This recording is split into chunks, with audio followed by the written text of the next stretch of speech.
Good afternoon, welcome to New Road in Worcester for this Vitality Blast T20 game between the Worcestershire Rapids and the Northamptonshire Steelbacks. Sellout crowd, beautiful afternoon, and the news here is that the toss has been won by the Steelbacks and they have chosen to have a bowl, which will probably not worry Worcestershire too much, because Worcestershire have been doing pretty well in this competition, generally batting first, as they did at Trent Bridge on Friday night when they won the latest of their first 4 games in this competition, when they beat Nottinghamshire at Trent Bridge. As I say, team news: Worcestershire are unchanged from Friday night, so D'Oliveira the captain, Bracewell, Haynes, Hose, Santner, Kashif, Cox the wicketkeeper, Pollock, Finch, Pennington and Brown make up their 11, and the Steelbacks: Lynn, Vasconcelos, Willie the captain, Cobb, Zabe, McManus the keeper, Taylor, Ty, Sales, Sanderson and Heldrick.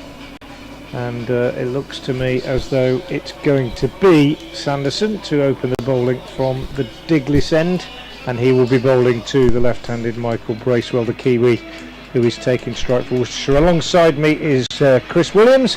As ever, good to have you alongside me, Chris. And Worcestershire going into this one in really good form.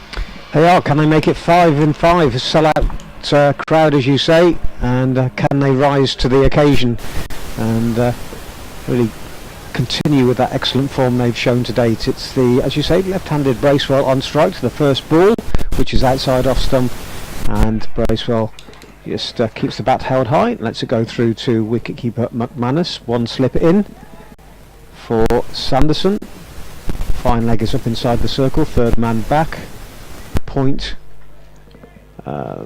wide mid-off, orthodox mid-off, mid-on, mid-wicket, and the other man out is deep square leg. Sanderson right arm bowls and gave him the charge there, did Bracewell. Quite an ugly looking shot, went very early. Sanderson saw him coming, just dropped it a little bit short, and 2 dots at the start of this Rapids innings, having been put in on a glorious day, blue sky above, no cloud, and a few people in the D'Oliveira stand will, if they're not covered up, get a bit of burning there. There's an appeal here, stifled appeal. May have just played an inside edge onto the pads there, Bracewell. But yeah, they're catching the sun big time at the moment over at the far end of the ground, the Diglis end, as are those on the southern side. Beautiful day here, and it's more like the old Sunday League, isn't it? Yeah, when you see about it, yeah.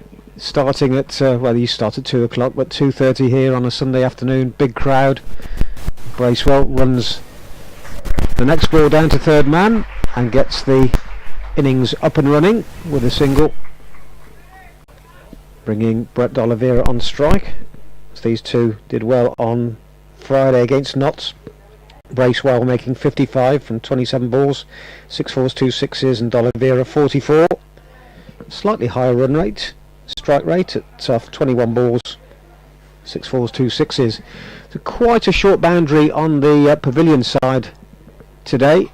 It's the right-handed D'Oliveira though. For him it's the offside as Sanderson bowls. A nice looking shot from D'Oliveira, just steers it wide of mid-wicket. They think of 2, it's only 1 there though, as Tom Taylor fields. So nice tidy first over so far, 5 balls from it by Sanderson, just gone for the 2 runs, a run apiece for Bracewell and D'Oliveira. Bracewell, you feel needed that 55 on Friday.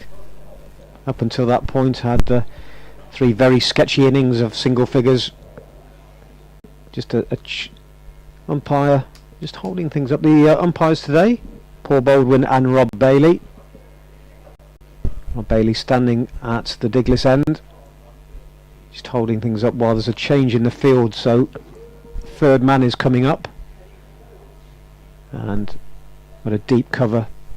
Sanderson completes the over and gets an edge and caught, and went for the big hit outside the off stump, and it was the field change that worked because Heldrick had come up into the circle and takes the catch, and it's another disappointing innings for Bracewell. After that 55, he's gone for single figures again, just one run to him, and at the end of the first over the Rapids are 2 for 1.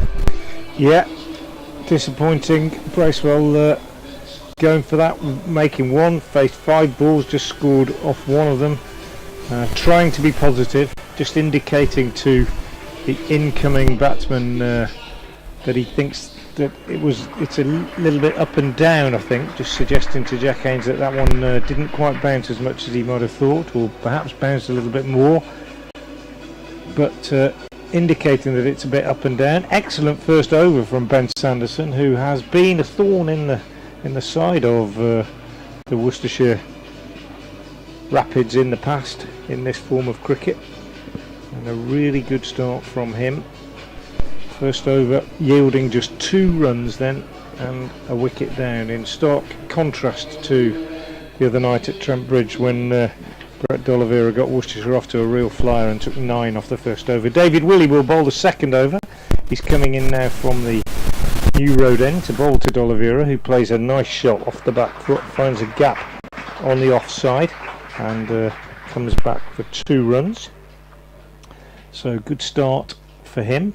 Willey, the captain, returning to Northamptonshire, his hometown club, and coming back in as captain of the white ball side. Good all-rounder, plenty of international experience, of course, in this format. Comes in again now to bowl to D'Oliveira, and D'Oliveira is playing at this one down the leg side. Wide is called by umpire Baldwin as the wicket-keeper McManus dives to his left to make the take. So Steelbacks winning the toss and choosing to field and getting a breakthrough in the first over. Glorious afternoon here at New Road, bright sunshine, a new pitch, a couple across from the one that's been used for the previous T20s. Here's Willey again in to D'Oliveira, who's beaten outside the off stump. Good one, angled across the right hander by the left arm over of Willey.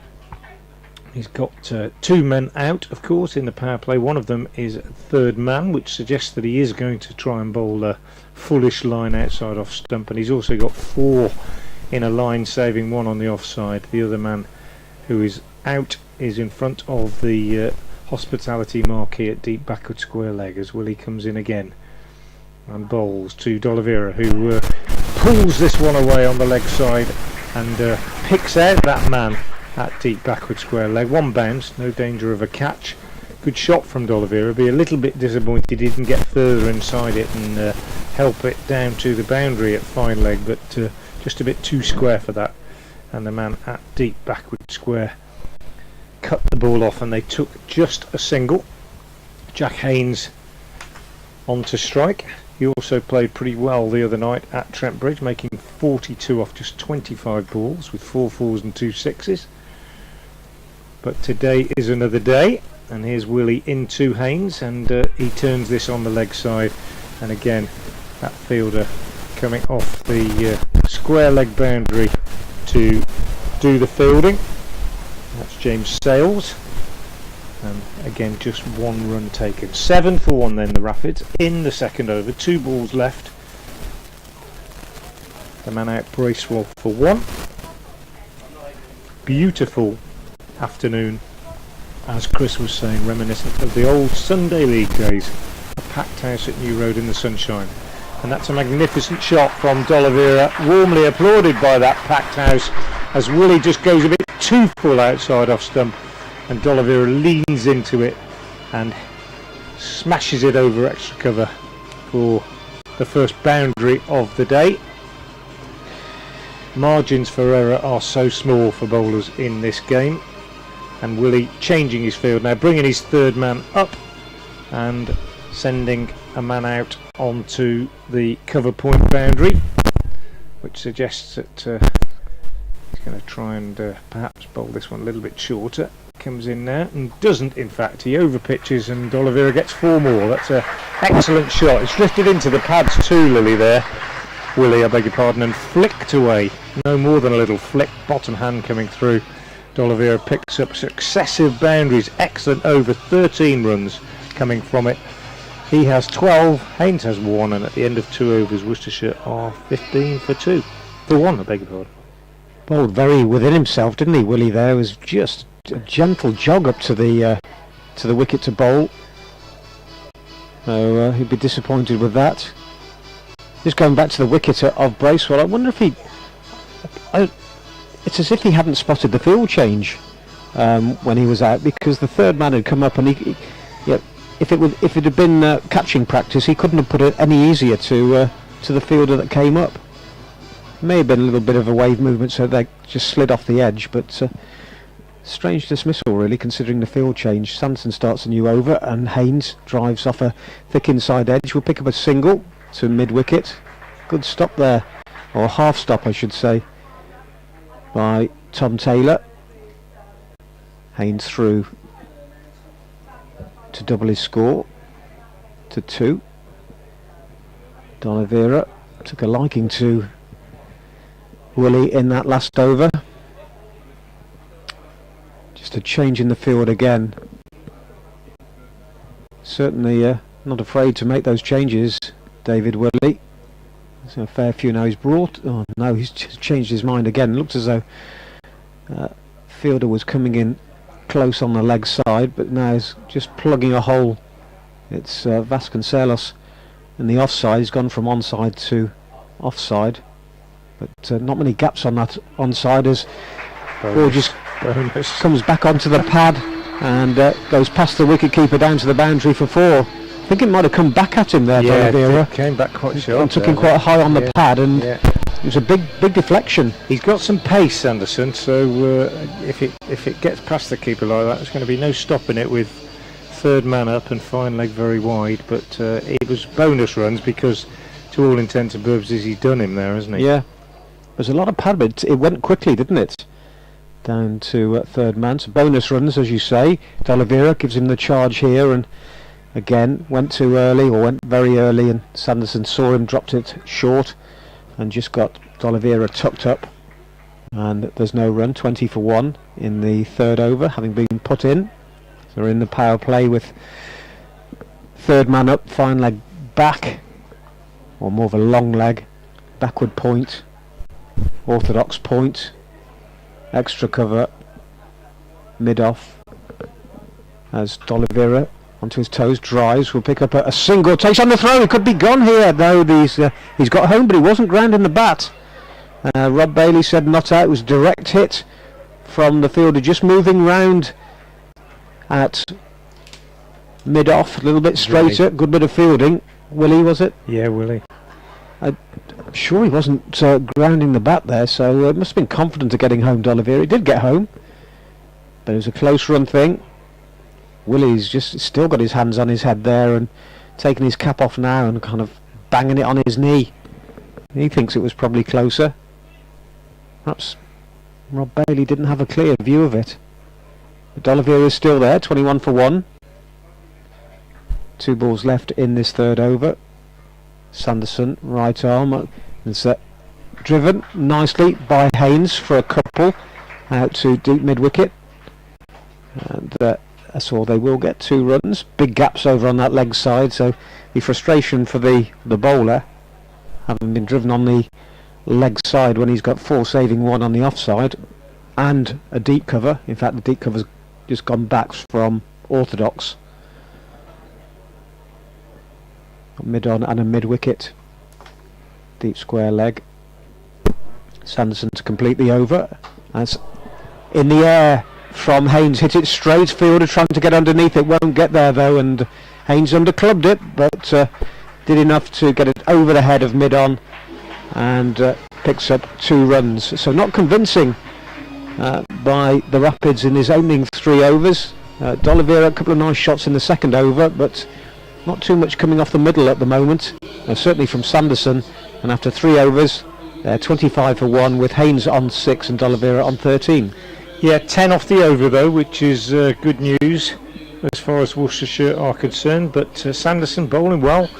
Yorkshireman who started with Yorkshire, then dropped out of the first class game for a while and went to play his minor counties cricket for Shropshire before getting back into the first class game with Northants, but got a bit of pace and has, as I say, been a problem for Worcestershire in the past in white ball cricket. Tom Taylor is coming into the attack at the New Road end, replacing David Willey.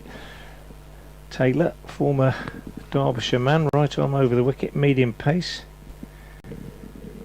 Comes in now and bowls, and oh well, that's an interesting one from D'Oliveira. He's gone for a big hit on the offside. He's got underneath it and skied it off a leading edge, and it's gone over the keeper and dropped safely just inside the boundary at fine leg as fielder ran round from backward square to field, and they get back for a pretty fortunate 2 runs. Got the impression that was on him just a little bit quicker than he might have expected, D'Oliveira. Yet to sort of assess this pitch as a new pitch. The 1-2 away from it was, if anything, a little bit too pace, we thought, in the 2 games that we've seen so far. Here's Taylor in again, bowls, and D'Oliveira looking to heave this one away on the leg side. Is taken on the pad. They take 1 and they think very seriously about 2. In fact, they set off for a second before D'Oliveira changes his mind, and they settle for 1. So it's lively stuff out there, a lot of action. Willie in that previous over, throwing the stumps down at the non-striker's end as D'Oliveira got home. But I think D'Oliveira's so quick, you know, that I think that might have been Willie's frustration, that he's done everything he could, picked it up, hit the stumps, and still D'Oliveira was home. 28 for 1.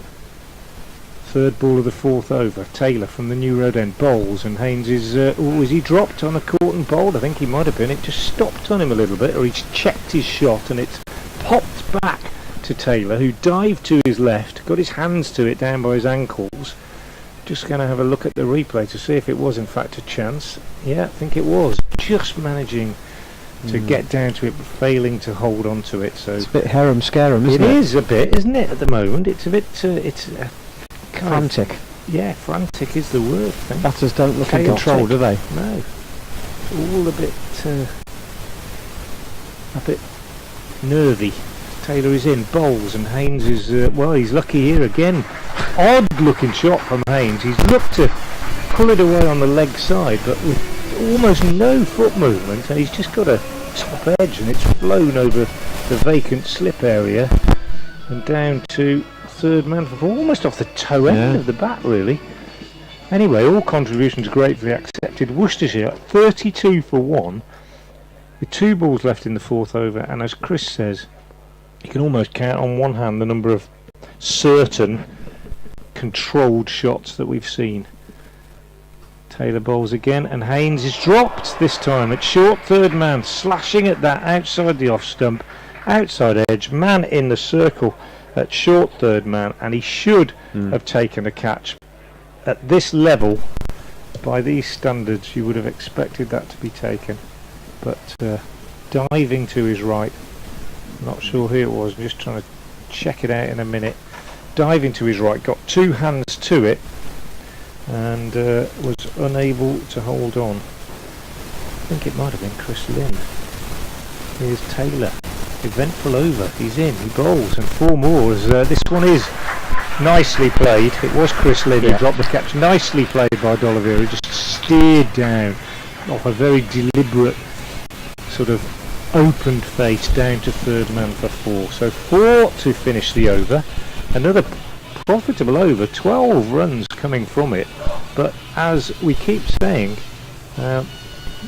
as yet, I don't think I've seen a batsman who I would call settled at the crease by any means. The man out, Bracewell for 1. D'Oliveira has 19 off 12. Haynes has 11 off 7. And the Rapids inserted a 37 for 1 off 4. Unusually, Sanderson, or unusually for this format of cricket, Sanderson's bowling his 3rd straight over from the Diglis end. He's into Haynes, turns him backward a square on the leg side for a single, or more orthodox shot there. It's as if the batters are, because I know it's always frantic especially in the power play, but they're batting as if it's one of those pitches where they say your name's on one of the deliveries, and they're just kind of not necessarily playing the ball on its merits, just throwing the bat at it. But I think there's probably quite a bit of movement that is not evidence from they're trying to be, they're trying to be positive, that's for sure, as you've got to be, haven't you? D'Oliveira in who tried to give himself room. His legs went from under him, and while he was mid-air, while his feet were sliding, he was still trying to play the cut through the covers, and the ball beat him. It's beach cricket. And went through to wicketkeeper McManus.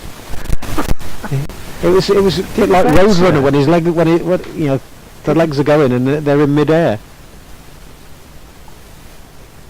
D'Oliveira plays this in the air, but safe, down to deep backward square, and we'll pick up another single. Safe Zabe is quick on the ropes. 38 for 1. The run rate at the moment, 39 for 1, sorry, is 8.7. So the run rate would be reasonably happy with, I would have thought. There are 9 balls left in the power play. Important that these two stay there for that, you would feel. This is a full toss and dealt with aplomb by Haynes. He certainly didn't need to worry about any movement there, because it was straight on him, didn't bounce, and he hit it straight back over the bowler and into the D'Oliveira stand for 6, the first 6 of the innings. Yeah, really good shot. I can remember when they used to say it's a hard thing to do to hit a low full toss for 6, but these days the top order batsmen seem to do it without much trouble, don't they? And he just kept his head still, made sure he got good contact. Cracking shot. It's gone on to 18 from 9 deliveries. Next delivery is better one from Sanderson on a bad off stump, and played defensively into the offside by Haynes. But even the defensive shots when he went middle there and into the covers, but although he was playing it defensively, a yard either side, and it would have raced to the boundary. He got plenty on it. The 1 ball left in the 5th over, taking the run rate above 9. Sanderson to Haynes, comes back in at him, and they'll pick up a leg by, throw to the bowler's end, and misses the stumps, but Haynes would have been home anyway. So 1 more run to the total at the end of the 5th over. Haynes has 18, D'Oliveira has 20, and the score is 46 for 1. Yeah, good over again as far as Worcestershire are concerned. 9 from it, so 2 from the first over, but since then 13 off the second, 10 the third, 12 the fourth, and 9 the fifth. 46 for 1. With 1 over left in the power play. Willie coming back into the attack, so quick change at the New Road end. 1 over from Willie, 1 over from Taylor, which I thought was a good over from Taylor. Pretty impressive, even though it went for 11. And now Willie back into the attack, left arm over, bowling to Haynes. He's in now and bowls, and that's beautifully driven by Haynes. In the slot, to be fair, over at mid-off. 1 bounce 4. Jack Haynes under charge, 22 off 12 now, and the 50 up for the Rapids in the 6th over. They'll have to go some to equal Friday's power play. 87 for no wicket in that power play at Trent Bridge on Friday. I can't remember a better one than that. But they're only 1 down, that's important. 50 up is Willie again, into Haynes, left arm over, bowls, and Haynes inside this, flicks it away on the leg side, and that's 4 more. Despite Sales running round and diving, excellent attempt by Sales on the boundary at deep backward square, but this outfield is rapid, and Haynes had got enough on that to pick up a second successive 4, and he goes to 26 off 13, 54 for 1. The Rapids having been put into bat by the Steelbacks, and David Willey, the captain, I think he's conceded 4 off his last 4 deliveries, 2 in this over and 2 at the end of his previous over.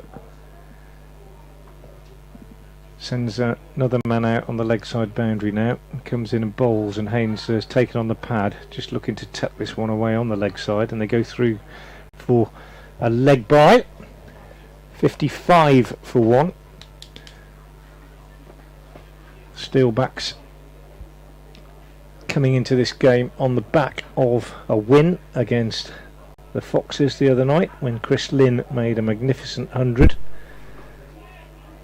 Worcestershire Rapids did beat them in the first game of the competition at Wantage Road a couple of weeks ago. Here's Willie in again, bowls, and D'Oliveira drives. That's probably the best shot of the day. Well, in fact, not probably, it's the best shot of the day. It was over pitched outside off stump, to be fair, but it wasn't a full half volley, and D'Oliveira leaned into it, drove it perfectly through extra cover, and despite the fact that there's a line of 3 saving one in front of the wicket on the offside, that pierced them, and it was a proper authentic cricket shot. And D'Oliveira, who's been in very good form in this competition so far, moves on to 24 and the Rapids to 59 for 1.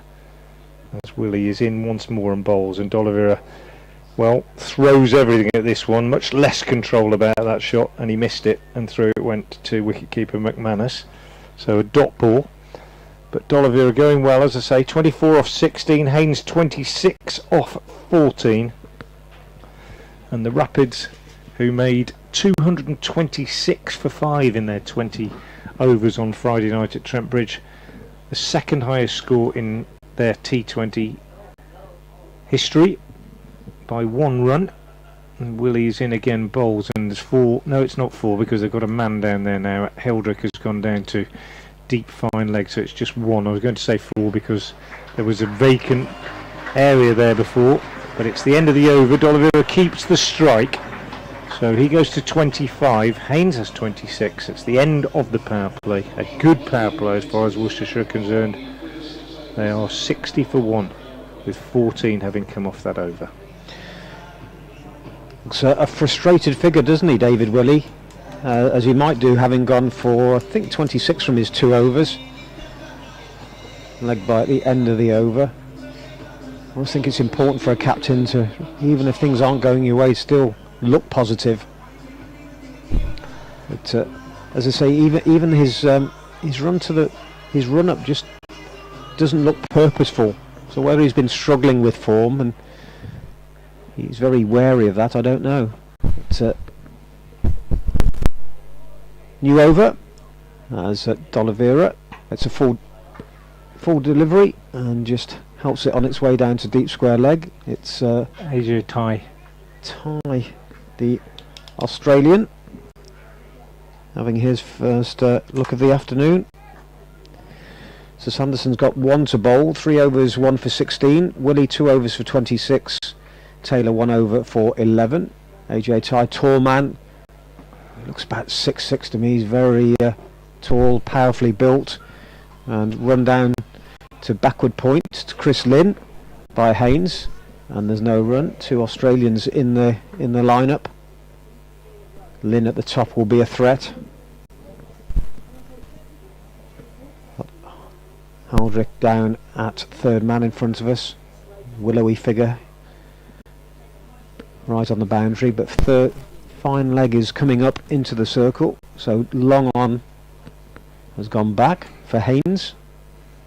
Ty, right arm over, and this is in the air, and that brings the man at third man into it, and he takes the catch very comfortably. There's Freddie Heldrick, who I just mentioned, and a thick outside edge, and another innings for Jack Haynes. I think he's got 42 on Friday, but in the 20s from 18 deliveries, 26 from actually 19 deliveries. He's the second man to go. He's a little bit disappointed with that, but gave that away. Although when you're attacking, it's always likely to happen. But Haynes goes for 26, and that brings in Adam Hose, with Worcestershire losing their second wicket with a score on 61. Yeah, you're right. He's. I think you've got to cut him some slack, really, to be fair. I think they've decided that they're going to be positive early on. We've seen them lose early wickets before and keep going, and it was the same the other night, and I think Haynes has done the right thing. He's come in, he's played his shots, there's plenty of batting to come, the power play's over, and he's decided to keep going for it. A little bit unfortunate, I suppose, could have dropped into a gap, but he's had 1 or 2 that have dropped into gaps, so in fairness, maybe you could say that the Steelbacks deserved that wicket really, but I think Haynes played a good hand, 26 off 18 balls. Partnership of 59 in 5.3 overs. So Adam Hose, 51 not out on Friday. Man that's been in form, tall, well built, or solidly built right-hander. Slips come up for him.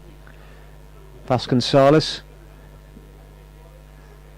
Ty striking with a wicket in his first over. There's an appeal from the wicket-keeper for LBW. I think there was probably an inside edge onto that. The ball ran down to a deepish mid-wicket, fielded by Saif Zaib.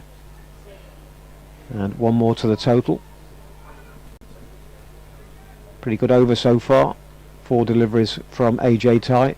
Very experienced player around the big bash scene. Bowling from the Douglas end, so running towards us. D'Oliveira swats the ball. Didn't get up, dropped it short, didn't really get up, and he swatted it to deep mid-wicket for a single. Not an elegant looking shot by any means, but still managed to pick up one, move on to 26. Haynes figures in the end 26 he made from 16 deliveries with 3 fours, 1 6, so a strike rate of 162.5, which is what you want at the top of the order. Tie in to finish the over to Hose, who has a lot of time there. Ball just plopped up to him really. It's a tennis ball bounce, and pulled it down to deep mid-wicket for a single. So Hose moves on to 2 at the end of the 7th over, having been put in. The Rapids are 64 for 2. Yeah, 64, so 4 off that over. As we often observe, nothing slows the scoring rate down like taking wickets, and the Steelbacks certainly feel that they needed that wicket, and I think, as I say, they'll feel they deserved it really. There's been 1 or 2 that have gone in the air and not dropped a hand, and we saw Lynn put down that catch as well, so fair play to the Steelbacks. But as I say, Haynes as well, I think, justified in continuing to go for his shots. 26 off 18 with 3 fours and a 6. Freddie Heldrick introduced into the attack at the New Road end. Left arm wrist spinner, pretty effective in this form of cricket. Wrist spinners, left arm wrist spinners, becoming more and more common, aren't they, in this cricket. He starts with a delivery which is pushed out on the offside by Hose. Heldrick, specialist in white ball cricket for the Steelbacks. He's in and bowls again, and this one a little bit short of a length, and Hose just gets in behind it, gives himself room and punches it up to long on for a single. AJ Ty, who's fielding now down in front of us. Big man comes in to do the fielding. 65 for 2. Hose goes to 3. Packed house, I reckon. Can't see many gaps in the crowd. Few seats here and there maybe vacant. Heldrick in again, bowls, and Oliveira slog sweeps on the onside. He'll pick up 1. He'll come back for 2 as the fielding is done by David Willey, sliding on his knees in front of the ladies' pavilion to gather. Oliveira moves on to 29, 67 for 2. The Rapids, and Heldrick in once more from the New Road end. Bowl short, and Oliveira is defeated by a bit of extra pace really. Mistimed it, got inside it, read the length, looking to whack it away on the onside, but on him a bit quicker than he thought. Just a bottom edge back to the bowler, no run. Heldrick again, in, bowls, Oliveira sweeps and just gets on top of this one, picking up a single down to Sales on the leg side boundary under the chestnut tree, the sole remaining chestnut tree here at New Road. Oliveira goes to 30 off 22, 68 for 2. Last ball of the 8th over, and it's Heldrick. This one is fuller, and Hose drives straight down the ground and is caught at long off. Didn't get hold of it, went for the big hit. Can see what he did, but picked out Tom Taylor at long off. So Adam Hose, who's been in very good form, Unfortunately, not his day today. He's caught at long off by Taylor and a wicket for Heldrick in his first over. Good start for him. Really good over, in fact, for Heldrick. And at the end of it, Worcestershire 68 for 3. Just 4 runs coming from it. Yeah, disappointing to lose Adam Hose there. It's a big wicket and a rare failure for him. Again, looks as though it came off a thick outside edge, and it was a comfortable catch, and Heldrick's been involved in all 3 wickets to go so far. 2 catches and 1 with the ball. Yeah, he's not having a bad day, is he? He isn't. And it'd be worth paying his sub today. Mitchell Sutner is the new batter. The New Zealander arrived towards the latter part of the week. A long conversation with Brett D'Oliveira. Must have played in a few games, Chris, where you don't bat and you don't bowl, and then they come round the dressing room after the game and say, subs please. And you think, I've got to pay a tenner here and I haven't done anything. Such was my... And the tea wasn't very good either. Such was my lack of prowess. I was always quite happy to be not batting, not bowling, give it everything in the field. As AJ Ty starts a new over from the Diglis end, bowling to Brett D'Oliveira, who's again a thick edge down to Heldrick at third man. Can't keep Heldrick out of the game. You can't. And D'Oliveira, he's found that edge a few times in this innings so far. 31 from 23. He's still there. I feel these two need to just steady the ship a little bit. That run rate down to 8.4 now. The Steelbacks just brought themselves back into it with those couple of quick wickets. And from 61 for 1 to 68 for 3. As again, just juggling with the field a little bit, is David Willey as Ty bowls to the left-handed Satner, turns him away nicely onto the leg side for a single. So throw at the stumps from Willey. Good backing up by Taylor, I think it was. That prevented any overthrows. Batting still to come. Kashif Ali, Ben Cox, Ed Pollock, Adam Finch, Dylan Pennington, Pat Brown. Pollock, he'll be desperate, I think, for a knock, or a good knock, if he gets the chance. May well do, the way this innings is going at the moment, as D'Oliveira goes back and drives through the covers. Will pick up 1, come back for a second. Well fielded out there by James Sales, who every time I see the name makes me feel very old, having seen his father as a teenager score a double hundred at Kidderminster. It only seems like yesterday, as all old duffers like me say, but it really does. I remember that day well, and interview him afterwards. Ty bowls, and there's an edge. This will go for 4. Went very fine past the wicketkeeper from D'Oliveira. He'll take whatever comes his way, as will the Rapids, into the 70s. They're at 76 for 3 now. D'Oliveira onto 37 from 25. But yeah, to see David Sale's son out there is not good for the ego, that's for sure. You're only as old as you feel, Chris. As I said. Tie in. D'Oliveira onto his toes. Tucks it backward as square for single. And 1 ball left in the over. This the 9th. So the run rate's okay. It's 8.7 at the moment. Just being a little concerned at 3 wickets down. Also, especially the fact that Adam Hose has gone, because he really does give the innings, or he has done so far, looks solid and gives the innings some impetus in the middle. Time for someone else to step up though, one of them being Mitchell Satner, who ducks underneath a bouncer there from AJ Ty, and we're through to the end of the over. 77 for 3 with Satner on 1 and D'Oliveira on 38. The men out. Bracewell for just a single, Haynes for 26 and Hose for 3.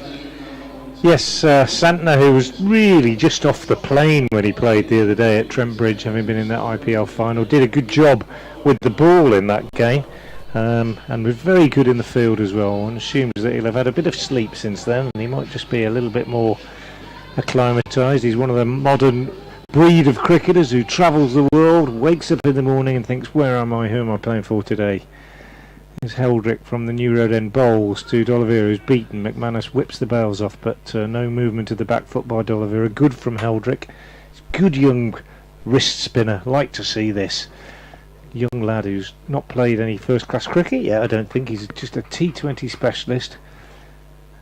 Flicks the ball from one hand to the other. He's in, he bowls. This one's a bit short. He's got a wicket. D'Oliveira cuts it straight to Vasconcelos at backward point. So Heldrick picks up a second. Really good from the young man. D'Oliveira goes for an excellent 38. But you know, I don't think he ever really looked in, if I'm honest. And it kind of, I have to say, it's come as no real surprise really, because it's just been that kind of pitch. There's a lot of edges, a lot of balls not going where the batsman intended. And Freddie Heldrick has made a really good start here. He's only bowled 8 deliveries and he's picked up the wickets of Hose and D'Oliveira. And Worcestershire are 77 for 4 in the 10th over. One of the things I was going to mention and then forgot in the last over was that I've seen in the games that I've watched so far this season, batsmen go very early, so that in terms of if they're going to give the charge, they go early. And another example there, D'Oliveira stepped back quick, very early, allowed the bowler to just adjust himself a little bit, so he was always looking to cut the ball away, but because he went so early, just dropped it a little bit wider, and therefore he was stretching for it and could do no more than steer it to the fielder. Kashif Ali is the new man, so 2 new batsmen at the crease. Not ideal at this point in a T20 innings when you're really hoping that you've got somebody who's motoring along, but a little bit of rebuilding necessary, perhaps just for 3 or 4 overs. In fact, the overs since the power play, 4 off the 6th, off the 7th, 4 off the 8th, and only 9 off the 9th. Heldrick in, bowls, full toss. Kashif Ali just pushes it to AJ Ty at long on, and they go through for a single. He's off the mark, 78 for 4. Then the men out, Bracewell 1, Haynes 26, Hose 3, and D'Oliveira for 38 are made off 28 balls. 5 fours. Heldrick will now bowl to the left-handed Mitchell Santner. He's in and he bowls, and Santner is forward and just pushes that very correctly out on the offside. Picks up a single as the captain David Willey moves to his right at extra cover.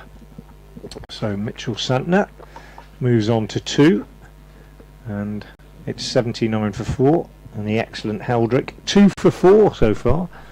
He's in, bowls, and Kashif drives up to mid-on and he picks up another single. So they're happy just to take Heldrick for singles at the moment, which is pretty sensible, I think, with the field really well spread and that little collapse, well, a little clatter of wickets. Worcestershire just need to settle things down a little bit before launching the final assault. Heldrick bowls, and that's actually a lovely shot from Mitchell Santner. Really good shot. Heldrick over pitched, first bad ball he's bowled, half volley, and Santner given a bit of width, and he just opened his shoulders and flat batted it all along the ground. Angled bat, it wasn't a sort of high right elbow job, but he just slapped it beautifully through extra cover for 4. So a first boundary for Mitchell Santner. He goes to 6, and at the end of the 10th over, the halfway point, the Rapids are 84 for 4. Just waited for it, didn't he? Whereas D'Oliveira made his mind up early and stepped back, gave the bowler a chance there. Santner just waited for it. The ball went wide and then helped himself to it. So much needed boundary at the end of that over. The run rate at the moment 8.4. Another change in the bowling, is it? Taylor. Tom Taylor coming on at the Diglis end. So Ty has bowled a couple. 2 overs for 13 and a wicket. Tom Taylor in to start his second over. Attacks the crease and played uppish leap by Kashif, but safe to mid-on, who's just standing back a little bit at the edge of the circle, but no run taken. He does sprint in as Tom Taylor. 1 over 4-11. Sanderson 3 overs 1 for 16. Woolley 2 overs for 26. And Heldrick 2 for 7 from his 2 overs. Taylor bowls, beats Kashif outside the off stump. Ball that didn't get up, taken by his boots by wicketkeeper McManus. Remains 84 for 4. Difficult to know what a target is. A good target's going to be on this pitch. I think if they can get to 170, they'll be certainly in the game. But then when you've got Lynn at the top of the order, nothing is you would feel is beyond Northants as Kashif fences at a ball again outside the off stump.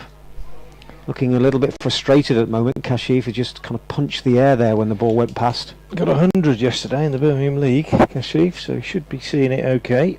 It's obviously a different level here, but just needs to get himself in, I think. We all know what he's capable of. Heldrick 2 for 11, I should say, from his 2 overs. Was a boundary off the last ball. As Taylor is in, bowls on the stumps. Kashif drives nicely, a check drive to mid-on. 3/4 of the way back. So deep mid-on. 85 for 4, but the run rate dropping now just exactly 8. So still 9.2 overs left. Batting still to come. Cox and Pollock, they can hit the ball a long way. Change in of the field with Heldrick coming up into the circle at fine leg for the left-handed Santner, who's on strike here, and there's plenty of time to just steer that through the covers to Vasconcelos,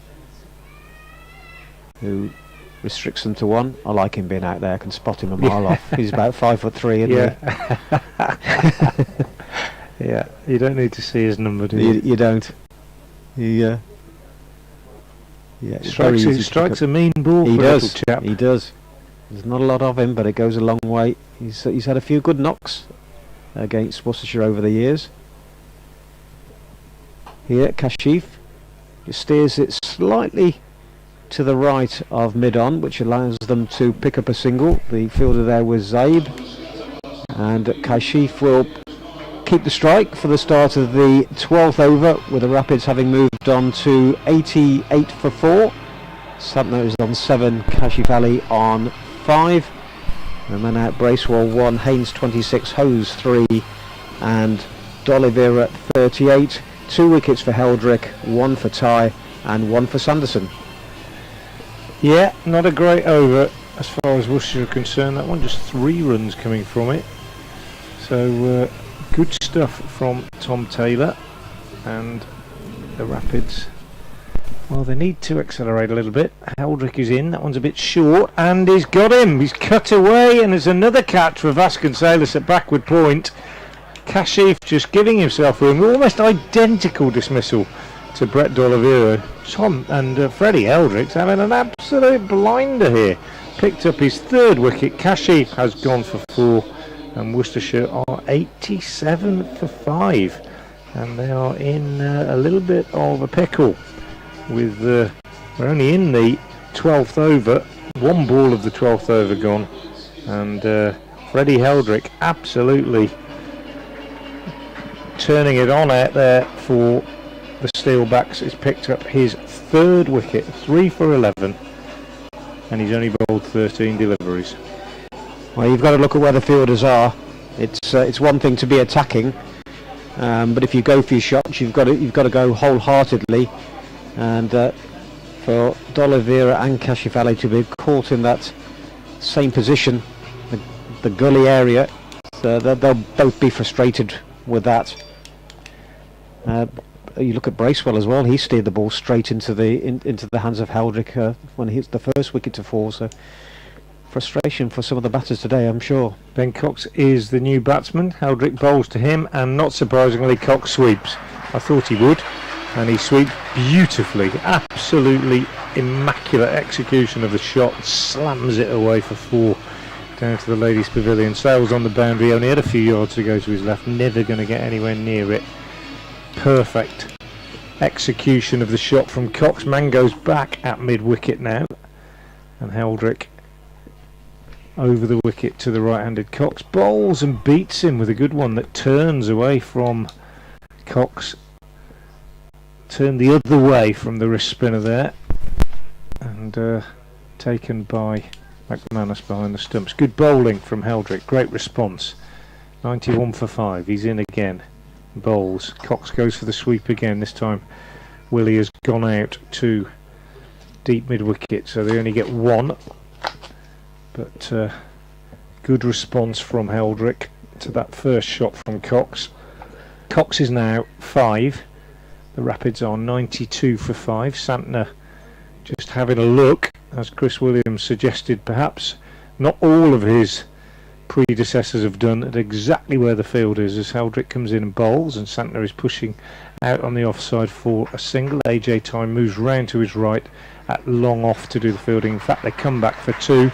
Ty's a big man, had quite a long way to go, and Cox is an absolute whippet between the stumps, as anybody who watches Worcestershire regularly will know. So 2 more added. 94 for 5. Santner goes to 9. A little bit of common sense needed in the next few overs. Heldrick bowls short. Santner on the back foot, pulls up to long on for a single. Keeps the strike. Well bowled, Freddie Heldrick. Santner has 10, and the Rapids are 95 for 5 at the end of the 12th over. Fast hands Mitchell Santner, and he's got a good middle on that bat, as the ball is pinging off it quite nicely at the moment. It's 10 from 7. But still 8 overs remaining, so with 95 on, they've got to be looking for 80 minimum, you would feel, from there. But with 5 wickets down will be a little bit of concern. Is it going to be the day for Ed Pollock? He's well, very much a one-day specialist, but a highest score of 23 in the 4 games so far, batting low down in the order. But he's likely to get a little bit longer today, you would feel. Santner will take strike at the start of the new over. Taylor. In fact, it's Ty, isn't it? It's Sanderson, right? I had a go, didn't I? His next one is driven nicely by Santner. Yeah. It's a good shot. So it was a good shot. Had a lot of time to play it there. Sanderson just dropped short, and plenty of time for Santner to play his shot. It's interesting. I'm not just saying it to get you out of trouble, but he has rotated his seams at that one end, hasn't he? And we've seen Heldrick, who looks like he might bowl 4 on the bounce at this end. From a distance, the 3 of them don't look dissimilar, do they? Santner's next delivery will pick up a single, just past the bowler, and brings up the 100. It's come in 12.2 overs. And they've all bowled pretty quickly as well, those 3, haven't they? Taylor looks a medium pacer, but he actually really attacks the crease, as you said earlier. Sanderson and Ty approach the wicket very similar. They're similar build, and the difference with Taylor is he does attack the crease a lot more. But I didn't expect to see Sanderson bowling this over, because it's his final one. It's an odd decision, isn't it? That's where I was sold the dummy, as Cox, the next delivery. And usually at this stage of the game plays a forward defensive. Yeah, you'd expect him, wouldn't you, to be held back for one of the last 2 or something like that, really, with that extra pace. But I don't know. I'm still not sure about this pitch. I can't characterise it yet. I just hasn't looked an easy pitch for the batsman to play shots on. No, plenty of edges. Sanderson, short bouncer past. Cox just allows to go past it. Yeah, he wanted a wide, but it's shoulder high. And next ball, Rob Bailey just indicated it's the one for the over. No call from the umpire at point rather than square leg. Paul Baldwin with his cap on, blue cap. Sanderson bowls, and driven off a thick inside edge by Cox to mid-on, where Cobb does the fielding, and there's no run. Oh. Just watching the live stream for that one that Rob Bailey did call one over the shoulder, and very, very neatly they cut away to the camera in the covers as the ball went through, so I couldn't see the line of it. Judicious editing. Last ball for Sanderson of his 4 overs. Use of the feet by Cox will pick up a single. Good stop in the covers, and that they're restricted to 1. So the end of the 13th over. So those overs are ticking by now, and the run rate is down below 8, with the Rapids having been put in 101 for 5, with Santner on 15 from 9 deliveries and Cox on 6 from 7. 4 overs, no maidens, 1 for 22 for Ben Sanderson. You settle for that, I think, as a seam bowler at the start of the innings. And we are going to see the left arm wrist spinner Freddie Heldrick finish his spell from the New Road end. So far, excellent figures of 3 for 19. And he'll be bowling to the right-handed Cox. And I'm backing a sweep fairly early on in the over as Heldrick is in, bowls, and there we go. Cox sweeps the first ball of the over down to Sales at deep backward square leg, and they take a single. 102 for 5. Can get in touch with us if you're listening at home. Twitter's the best way. At Frank Watson 58 is my handle. Always good to hear from people. Had some interesting tweets on Friday at Trent Bridge. Many of those people might well be here, I suppose, today, as a lovely shot from Santner here, and he's unlucky. He starts to come down the pitch. Heldrick saw him coming, held it back a bit. Santner adjusted on the back foot, beautifully timed, but hit straight to the man at backward point. No run. Heldrick in, bowls. Santner plays across this one, taken on the pad. He tried to whip it away on the onside. So 2 dot balls in succession for the excellent Heldrick. Really impressed with this young man. Gets through his overs quickly as well. He's in now, bowls, and Santner drives, and he's got 6. I was going to say he's picked out the man at long off, AJ Ty, who's a big man, and Ty running across to his left reached skywards. It was a flat 6, never got more than about 15 feet in the air all the way, but it is a shortish boundary, and it clatters into the front row of the crowd. It just kept down going, in front didn't of it? us. I thought Ty was in for that, Yeah. but it just, I said he got a good middle in the last over. That one just kept on going. Good shot from Santner. 21 off 12, Santner. Pretty good hand. Need him to stay in the Rapids. Someone might be injured in the crowd where that fell. No, she's okay. 21 off 12. Santner waits. Heldrick in again, bowls, and he gets the single, just tickling this one to short fine leg. And yeah, first aid required for somebody in the crowd. Don't think it's too serious. Worcestershire physio's gone round just having a chat with the spectator in the front row. I think maybe just a little bit of shock, probably. They probably weren't expecting it either, because it did, as you say, just keep going. 109 for 5. Heldrick in, bowls. Cox, believe it or not, he sweeps in front of square, and they pick up a single. End of the over. 9 runs coming from it. 110 for 5 at the end of the 14th, and Heldrick finishes with excellent figures of 4 overs, no maidens, 3 for 28. Pretty impressive stuff from the left arm wrist spinner. Always new things happening in T20, and I think wrist spinners, looking at the franchises around the world, are kind of becoming quite popular at the moment, and we've seen a little bit of it in Jake Lintott in the Warwickshire, in the Birmingham Bears side, and he's been playing around the world as well. Left arm wrist spin. Heldrick's done a good job. 110 for 5. Yeah, he has done a good job. He's probably about 5'10", 5'11". He's very willowy. There's not a lot on him in terms of build, as Willie is back in the attack and is immediately hit for 4 by Cox. Didn't middle it, but got enough of it over wide mid-off, and what's been a poor bit of bowling by Willie in the first 2 overs we saw from him. 2 overs for 26. He's immediately been put away for another boundary, so 2.1 overs for 30 now. It's a lovely word, willowy, Chris, isn't it? No, seriously, it is. It just perfectly sums up Heldrick. Then he's slight. He's 6'3", actually. Is he? Yeah.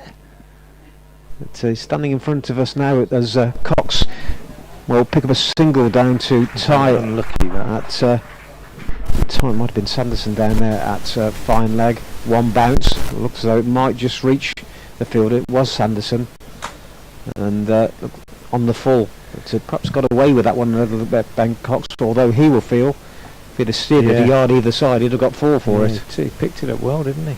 He's on to 13 now. Santner is on strike, wearing 74 on the back of that black shirt. Plenty of fielders out on the boundary now, as Willie, left arm over, is pulled for 4. And again, he seems to have time, Santner. And I'm not sure he entirely middled it, but he went fully through with it and gave it plenty with the arms and back past the bowler and crashed against the advertising boards at the D'Oliveira stand. So 119 for 5. Santner, a very good knock this so far from him. He's moved on to 26 from 14 deliveries. Left-hander to left-hander, and went for one down the leg side there. It's dropped short by Willie, looking to pull that. And again, perhaps a little bit, it must have gone over leg stump is all I can think of there, because it was definitely tracking down the leg side. Rob Bailey, well, as long as he's consistent, and he has been so far with a couple of short deliveries, he hasn't called, although Paul Baldwin, it's square leg, would be the ones calling it for height. Next one is over mid-off from Santner, again cracked off the middle. Mid-off was up inside the circle, went for it with one arm. It wasn't far over. It was, I thought he was going to take it. It was Tom Taylor, who's a tall man, flung up a right arm. I thought that was one of those that might just stick, but if anything might have just flicked the fingertips on its way through again to the D'Oliveira stand. And 4 more to Santner. He moves on to 30, and the score to 123 for 5. The run rate up at 8.3 as Willie completes the over. And I'll pick up a single here to mid-off, and good over for the Rapids there. Willie's miserable afternoon with the ball continues. I'll give you his figures in a moment. 3 overs for 40. 3 for 40. Yeah. He's not looked happy all afternoon with the ball in his hand, and with 5 overs remaining, the Rapids are pushing on towards 170. They're 124 for 5 with Santner on 31 and Cox on 13. Yeah, I think they'd settle for about 180 now, wouldn't they, Chris, probably, but as you say, it's not been a good afternoon so far for David Willey. 3 overs, no maiden, no wicket for 40. Heldrick, on the other hand, who we were just talking about, left arm wrist spinner, very, very impressive. 4 overs, no maidens, 3 for 28. And Worcestershire with 3 spinners in their side, Bracewell, D'Oliveira and Santner, might feel that their attack is suited to this pitch. We shall see. AJ Tye bowls the first ball of the 16th over, and he's gone for the big wide Yorker, and he's got it right. And Santner can't get a bat on this. And it dribbles through, hits the ground, and then squirts through along the ground to McManus behind the stumps. 124 for 5. The Rapids put into bat. Haven't really got going, I think it's fair to say, as Tye comes in and bowls to Santner, and that's a lovely shot from Santner. He'll only get 1 for it, but a square cut, authentic square cut, rolling his wrists over the top of the ball. Annoyed with himself that he didn't hit it either one side or the other of James Sales out on the cover boundary, and they only get a single. Santner goes to 32 off 19, 125 for 5. Ben Cox on strike against AJ Tye. Those of us that have seen a lot of Ben Cox probably expecting him to look for the boundary behind the stumps rather than in front. Third man is up. He likes a little ramp. Fine leg is back. unlikely to go big down the ground, but you never quite know. Tie is in to Cox, and he just flicks it away on the onside for a single. David Willey moves round from mid-on to do the fielding. Cox goes to 14 off 12. The men out: Bracewell for 1, D'Oliveira for 38, Haynes for 26, Hose for 3, and Kashif Ali for 4. 3 of them falling to the wristband of Freddie Heldrick. Field is changed. Willie is back to long off for Santner on strike, and he clips it very nicely off his pads, and again he might consider himself a little bit unlucky because he's got a full bat on it, but he's picked out Vasconcelos on the boundary at deep backward square, so it's just a single, which is good from the Steelbacks point of view. 127 for 5. I like the name Steelbacks, Chris. It's one of the names of these T20 sides that I approve of. I'll say why in a minute. Ty comes in and bowls. Yorker, well bowled, dug out by Cox. It's got some proper local connection because it's what the Northamptonshire Regiment used to be called, I think, the Steelbacks, referring to their durability and their strength in some of the campaigns that they were involved in, and it's got a bit of proper local connection, a bit of imagination about it. I really like that. And here comes AJ Ty for the Steelbacks from the New Road End. Bouncer down the leg side. That looked very, very wayward, and he got away with it. Ben Cox can't believe it. Maybe again it's passed over his shoulder, and it was over head height, but over shoulder height, but it wasn't too far down the leg side. And Baldwin says no wide. End of a really good over. Just 3 runs coming from that over, which is pretty good going in the 16th over of a T20 innings. And Worcestershire, the last few overs, 8, 6, 9, 14 and 3, not getting the acceleration that they really would have been looking for. No. They're going to go on to a big score. 127 for 5 with 16 gone. I think that's put pressure on them in this over now. They've got to go for it. Big over. Need a couple of 20s. You can't afford 3 overs at this stage, and he's still got 1 over left, AJ Ty. So it's Tom Taylor back on at the Diglis end to the left-handed Santner, and he's hit it out to long off. Who's going to take the catch? He's underneath it and takes the catch. So that was the pressure put on from the last over. It was a comfortable catch taken in front of the D'Oliveira stand, and that was all about pressure building. Good innings from Santner, but he's gone for 33. Again, I'm not sure he middled it, got plenty on it, but didn't minute. He's just looking at the bottom of the bat there. And Taylor takes his first wicket, and the Rapids lose their 6th. They're 127 for 6 now. Yeah, when he hit it, I thought it was 6 actually. Thought he'd struck it well, but not enough to beat the man out there. 40 added for that 6th wicket by Cox and Santner. But, well, the acceleration has to come now. Cometh the hour, cometh the man. Maybe it is time for Ed Pollock. He's the new man, but David Willey taking the catch at long off, not the tallest man in the world, but keeping his feet inside the rope. And Tom Taylor, as you say, picks up his first wicket. Mitchell Santner gone for 33, faced only 21 balls. Pretty good effort from the Kiwi, but nobody has gone on for Worcestershire, and well, they're in danger of falling short of a competitive target here. Pollock, new batter, will pick up a single. That's the diving Taylor to mid-on, and only get 1 though, so left-hander replacing left-hander. Santner 33 from 21 balls with 4 fours and a 6.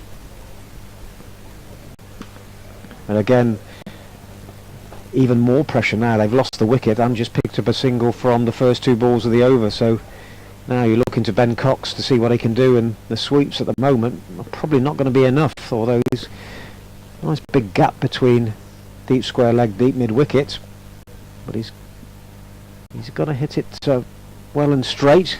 Gives it the charge board. Well, the keeper diving towards the leg side there, it would indicate the ball went past leg stump. But only 1 wide given in this innings so far, so there's been a bit of leniency from both umpires. But 3 balls gone in the over, and he's in danger of getting away from them this game at the moment with 3.5 overs left. Nowhere near enough, you would feel. 128 for 6, 170 minimum.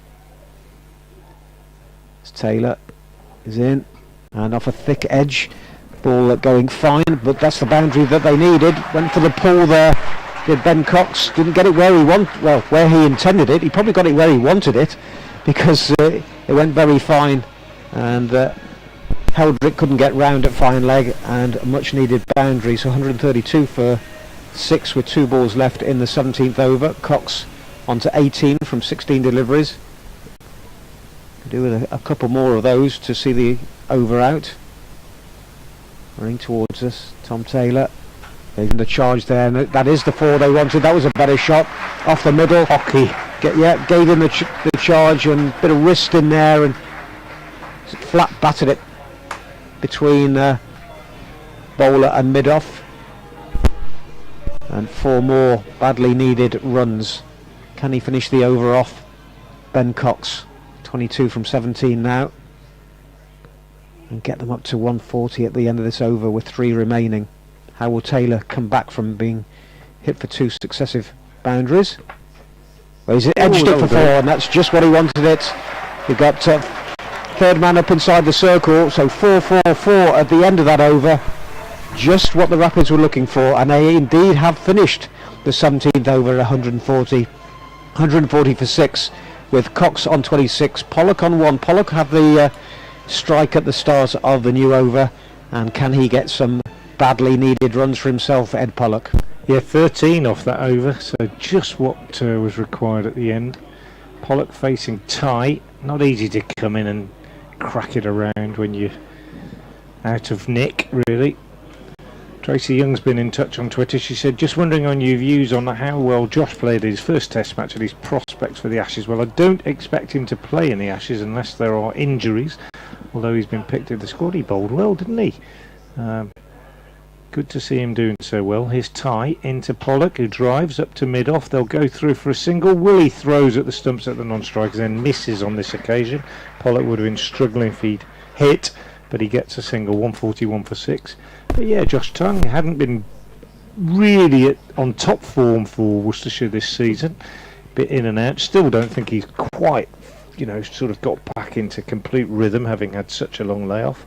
But took his opportunity well, impressed the people that matter, and fantastic from a Worcestershire point of view to have him in the Ashes squad. Is AJ Ty in the shorter form, into Cox, bowls. Cox tries to sweep, that's down the leg side, and it is a wide. Ironic applause from the New Road faithful, who think that the umpires probably should have called 1 or 2 more earlier in the afternoon. They didn't.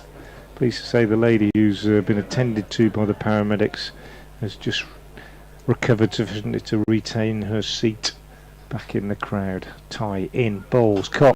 Big from Ben Cox. We normally associate him with clips off his pads and little ramps, but that one in the slot and absolutely dispatched into the Graham Hick Pavilion. Big 6 on any ground, that from Ben Cox. Great stuff from the Worcestershire keeper, producing the acceleration just when, well, it was absolutely vital at this stage. So we're in the 18th over, and Cox goes to 32 off 19, 148 for 6. Tie in again, bowls, full toss. Cox flat batted away on the offside, taken by surprise a bit by that. I think Ty was going for the Yorker, and he just gets a single out into the covers. 149 for 6. Then with 15 deliveries left in the innings, I reckon 175 is a minimum, really. But I'm not entirely sure about this pitch, as I keep saying. Here's Ty in again, bowls, Yorker, nicely bowled, slower as well. Pollock waited for it though. Could easily have been lured into going for a big one, but just steered it out on the offside for a single. 150 is up, ripple of applause. Something to bowl at, but they want another 20 at least. Yep, I would say. Cox, key man if they're going to get them. On strike, waits, Ty, away from us, right arm over, big tennis ball bouncer, and Cox plays almost like a tennis shot, just slapping it from over his head out to mid-wicket for a single. Would have been the one over the shoulder. Umpire Baldwin indicates that. Cox looks at the end of his cricket bat as though it's a snooker cue. 151 for 6, one ball left in the 18th. AJ Tye, tall, right arm over the wicket, past umpire Baldwin, into the left-handed Pollock, bowls, Pollock drives, over, third man, thick outside edge, clears Heldrick inside the circle at short third man, boundary to Pollock. Applause around the ground, Worcestershire faithful not caring where they come from. Tye has a little word with Pollock, quite friendly I think. End of the 18th, 155 for 6, 15 off it. I think Pollock saw that as a shot to nothing. It was the last ball of the over. Cox was on strike at the other end for the start of the new over, and so he just threw everything at that and got an edge to it, and 4 runs. I was about to say actually with Pollock, hasn't been out there many deliveries in the games I've seen him play, but when he plays 4-day cricket he goes from the word go, and seems to be playing a different kind of game. That's, yeah, I'm not sure it's difficult for him to adjust his game, I think, really, isn't it? He's trying to play one sort of game in red ball. Taylor starts a new over and bowls outside the off stump, and Cox trying to cut it. May have well played underneath the border. What I mean is, he's in red ball cricket, he's trying to change the way that his natural game is, and then here he's coming, and there's only one way you can play at this point. But he's not playing that. That's my point. Is he doesn't seem to be playing, so he's probably caught between the two. Yeah, exactly. Taylor in. Cox turns him on the leg side. We'll pick up 1. They'll think about coming back for a 2. No, he won't. A little bit surprised they didn't really attack that first run. But, he's going to go, I reckon, Pollock, if he gets any kind of short ball, he's going to try and hit it away on the leg side. 2 men in the deep. It's the shorter boundary today, isn't it? He'll take them on, whether he'll clear them or not. Pavilion side, 2 men out there. Left-hander. No, gets a full, wasn't it? Yeah, full length ball, and well thick inside edge. Picks up 1 out to Cobb at deep mid wicket. So just 2 from the first 2 balls of the over. And again, not what was required. They need boundaries, at least 2 and over, you'd feel. But we are in the penultimate over, 9 balls left. Right-handed Cox, who's on 35. Waits for Taylor, who attacks the crease and pulled nicely, but only for a couple by Cox. Vasconcelos is the fielder, tumbling down there at deep backward square. Need a boundary now. 159 for 6. Cox just 1 off top score at the moment, being D'Oliveira at 38. He made from 28 balls. Cox needing a boundary, won't get it here though. Gave the charge and a pull off the thick outside edge, and we'll just pick up 1 despite a misfield by Vasconcelos at deep mid wicket.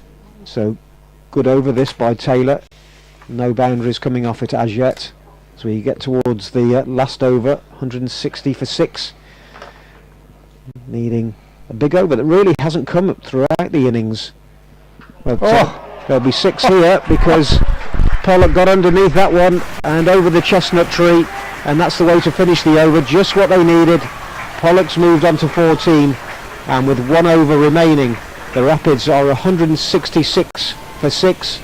So they'll be looking for 14 minimum from this last over to get them up to 180, which is probably just about par. Yeah, that was a great way to finish the over from Ed Pollock. Just leaned into it and smashed it over mid-wicket. Excellent from him. Tom Taylor's done well, hasn't he? 4 overs, no maidens, 1 for 38. They've all done pretty well, to be fair, I think, the Northants bowlers. David Willey, bravely, is the captain. He's going to bowl the last over of the innings, and so far he's gone for 40 off 3. But sticking to the plan, he's only used 5 bowlers. They're all going to bowl 4. AJ tie, 4 overs, no maidens, 1 for 31.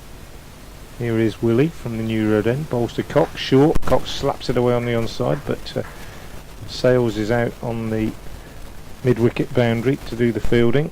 Need a couple of boundaries, I would say, in this over, Worcestershire. Willie's last over. Completed bowling figures. Sanderson, 4 overs, no maidens, 1 for 22. Taylor, 4 overs, no maidens, 1 for 38. Ty, 4 overs, no maidens, 1 for 31. And the excellent Freddie Heldrick, 4 overs, no maidens, 3 for 28. Here's Willie to the left-handed Pollock. He's in, he bowls wide outside the off stump. And Pollock can't reach it, and it's called wide by umpire Baldwin. 168 for 6. I think 175 gives them something. It's not as many as they would like, but it gives them something to bowl at, doesn't it? On a pitch that hasn't looked that easy to bat on. Willie into Pollock. Bowls. Pollock gets a Yorker, which he drives. Willie sticks a foot out. Stops it. Probably would have gone for 4 if he hadn't, even though Ty at mid-off was moving across to his left, but it runs away from Willie and they get a single. Be a bit harsh to say his first touch wasn't very good there, because it was travelling about 100 miles an hour. 169 for 6. Willie to Cox. He's in, he bowls, bouncer, Cox. Well, that's an extraordinary shot. Extraordinary shot for 6. Cox has hit that back over the bowler's head for 6 with a vertical bat with the blade pointing up in the air. That was a tennis shot. I described one of his earlier boundaries as a hockey shot. That was a tennis shot. Absolutely brilliant. It's like a tennis serve. Yeah, sensational to get that all the way for 6. Fantastic. 175 for 6. Willie in again to Cox. Bowls, and this one is cleverly bowled. Wide Yorker length. Outside off stump. Cox looking to flat bat it, just gets a bottom corner on it and runs back up the pitch to the bowler. 2 balls left. Could still get that 180. 175 for 6. Cox has played really well here. 45 off 28. Super effort. And David Willey, 2 balls left, is in to the right-handed Cox from the New Red End. Bowls, full toss, driven by Cox. Well bowled by Willie, looking for the Yorker. Cox again, toe the bat on it, gets a single. 176 for 6. 1 ball left then for David Willey. Nice tweet from Graham Waldwin. He says, "Hi Frank, good test of dolly ball today." So we're calling it dolly ball now. Baz ball for England, dolly ball for Worcester in the white ball game. Dolly ball's gone well so far, not so well today so far. Willie in to Pollock, last ball of the innings, and it's a dot ball. No, it's called a wide, and Willie isn't happy with umpire Baldwin this time. It was wide outside the off stump. Pollock went to cut it, missed it, skidded through to McManus. Touch and go whether it was outside the little blue line. We can't see. You probably can on the live feed, but we can't see that when we're commentating, as I often remind people. And umpire Baldwin obliges. 177 for 6. Last ball. Can he find the boundary? Willie in. Bowls to Pollock. Well bowled. Driven away on the offside nicely, but he only gets 1. Sales fields, and that is the end of the Worcestershire innings. 178 for 6. They total in their 20 overs. Pollock finishes on 16. Cox unbeaten on an excellent 46. And David Willey finishes with figures of 4 overs, no maidens, no wicket for 52, the most expensive of the Steelbacks bowlers. But well, they've given themselves a chance. Worcestershire, I'd say they feel they're probably about 15-20 short, but they've given themselves a chance. It hasn't been easy, and particularly impressed with the spin of Freddie Heldrick, 3 for 28. For Worcestershire then, Bracewell 1, Haynes 26, Hose 3, D'Oliveira 38, Kashif 4, Santner 33, Cox 46 not out, Pollock 16 not out. The Worcestershire total 178. Yep, they it's a difficult one to judge on that pitch. It certainly didn't seem to be coming on as the batters would have liked. Having lost the being, what were they, 77 for 4, having got through to 178 for 6, a couple of decent partnerships towards the end there have given them something to bowl out, but you would feel that the worry would be Chris Lynn if he coming into the game off 110 on Friday night. He's a destructive batter. If he gets going, then they may well be a few runs short. Well, we'll be back in about 7 or 8 minutes' time to bring you commentary on the Steelbacks' reply to that innings. But in the meantime, thank you for listening, and do join us in a few minutes' time.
Welcome back to New Road in Worcester, where play is about to get back underway in this T20 Blast game between Worcestershire Rapids and the Northant Steelbacks. The Steelbacks require 179 for victory after Worcestershire made 178 for 6 in their 20 overs, and as ever we've been in the press box in the brief break between innings discussing whether we think that's a par score, a below par score, or what. I think generally the feeling is that it's maybe 10-15 runs below par, but you can never predict too much in this form of the game. Worcestershire made 183 here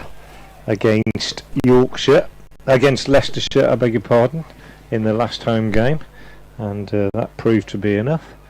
So perhaps that 180 is a psychological barrier, I think. Dylan Pennington will take up the attack, and he's bowling to Ricardo Vasconcelos from the New Road end, and his first ball fizzes through past the outside edge of Vasconcelos. That's a good start from Dylan Pennington. That won't have done the batsman's confidence too much good, because that's an absolute corker from Pennington across the left-hander and climbing past the shoulder of the bat through to the wicketkeeper Ben Cox. Cox, who played a good hand for Worcestershire, 46 not out off just 29 balls at the end of the innings.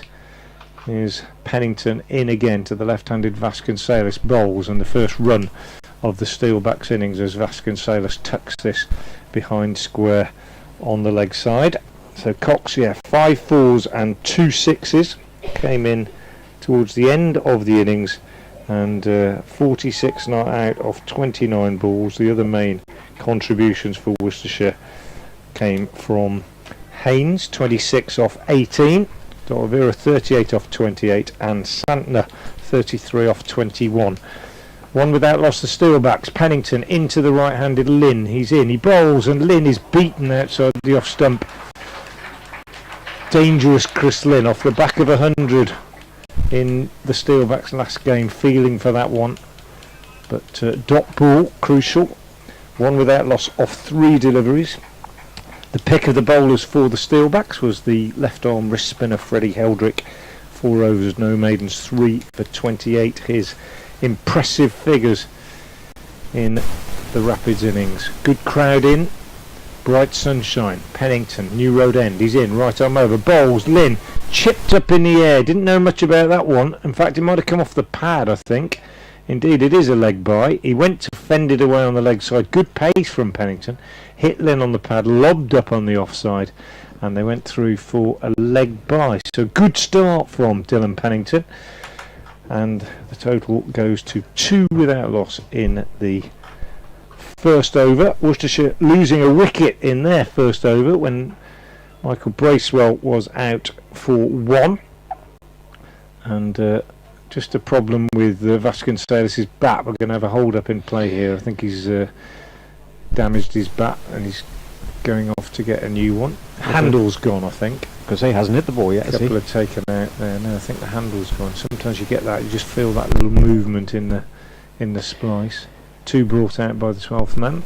I think I think from the word go anyway, I was going to say that with these two they won't die not knowing, so they'll go after it. But given that they've had a bit of trouble with the first 4 deliveries, I think even more so it's going to make them extremely dangerous, especially in this power play. Yeah, good start from Pennington. Vasconcelos with his new bat waits now as Pennington comes in to him and bowls, and he's on the back foot, not timing this, jabbing it down into the ground. No run. Haynes comes in to field. 1 ball left in the first over. I'll probably say it 6 or 7 times throughout the innings.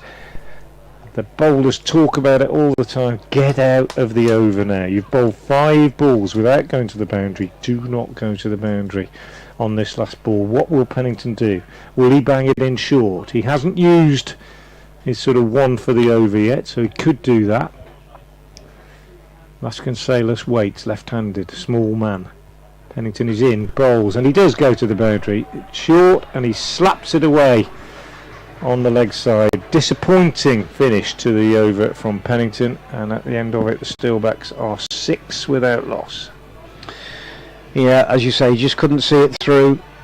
5 good deliveries from Dillon, 2 overs Pennington. As seems to be the games he's played so far, he really starts well at the top of the innings, but then doesn't come back for a second spell. So, which is a nice little earner if you can get. You used to think bowling 4 overs was good for the bowlers, but if you're only bowling 2 a game, that's even better. I did ask him the other day, do you get paid just the same? He said, well, I hope so. Change in plan here, though, from what we've seen in the previous games, because Michael Bracewell's been opening the bowling, but it's Adam Finch today. So maybe they're thinking it is a seam bowler's pitch. Northampton only use the 1 spinner. Yeah, it's the very dangerous Lynn on strike, right-hander, as Finch bowls from the Diglis end, driven into the ground past the bowler, but straight to D'Oliveira at mid-off, and there's no run. Yeah, Lynn, destructive player, bags of experience in the Big Bash League, where he played for Brisbane in Brisbane for a fair few years. Played for everyone. Yeah, but he was captain at Brisbane, and he's got it. Oh, I thought he got an edge there, driving outside off stump. Thought I heard something, obviously not. But going through to Cox. He opened with McCullum, didn't he, for a few years at the Brisbane Heat.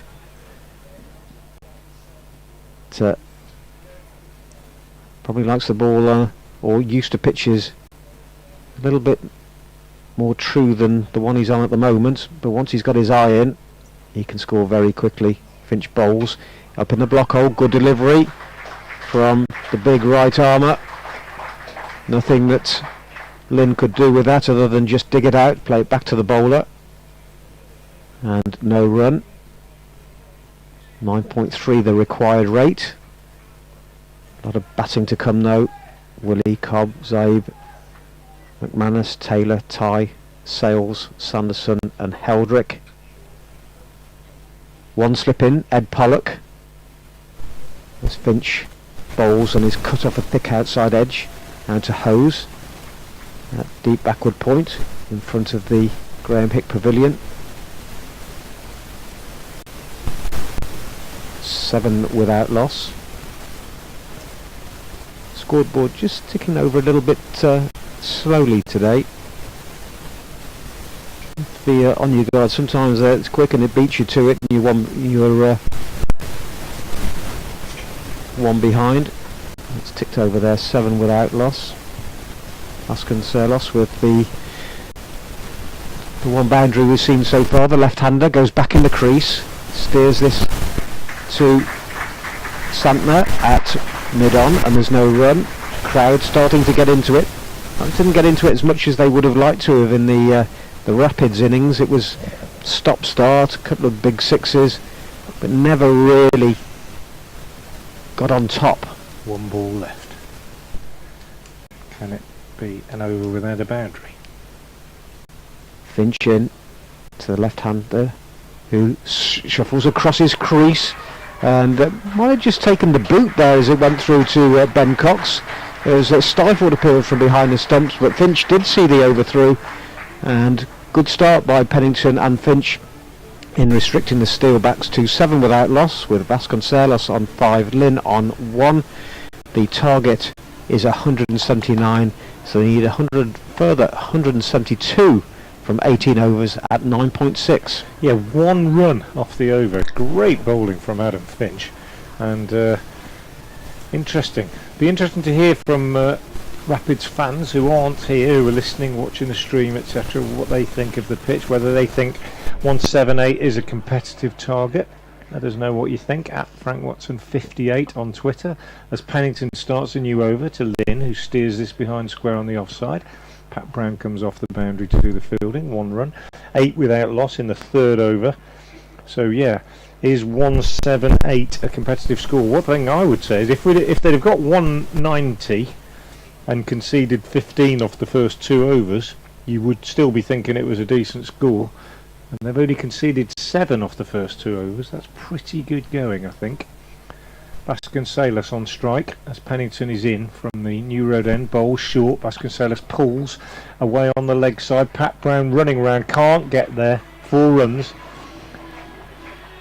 Don't think it's a good idea to drop short to Vasconcelos. He's small anyway, gets in behind it, and he's slapped that away. That's twice in 3 balls now that he's hit Pennington to the leg side boundary.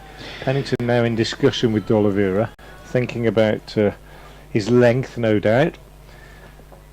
Yeah, he's got a huge gap, hasn't he, on that leg side with Brown backward a square.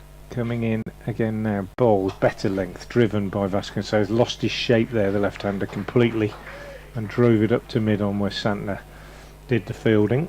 Santner, who came into the attack pretty early at Trent Bridge on Friday night, in fact opened the bowling. Bowled 1 over early on, this time being held back. 12 without loss halfway through the 3rd. Vasconcelos on strike. Pennington bowls a little bit short of a length. Vasconcelos this time trying to get clever, gets inside it, tries to ramp it down to fine leg, but doesn't manage to get anything on it. So a dot ball. Johnny Blaine has been in touch in response to my question about whether it's enough, and he says, can't comment on the pitch, but I feel that we'd have stuttered to 140 all out last season, so whatever happens here, there's a better feeling.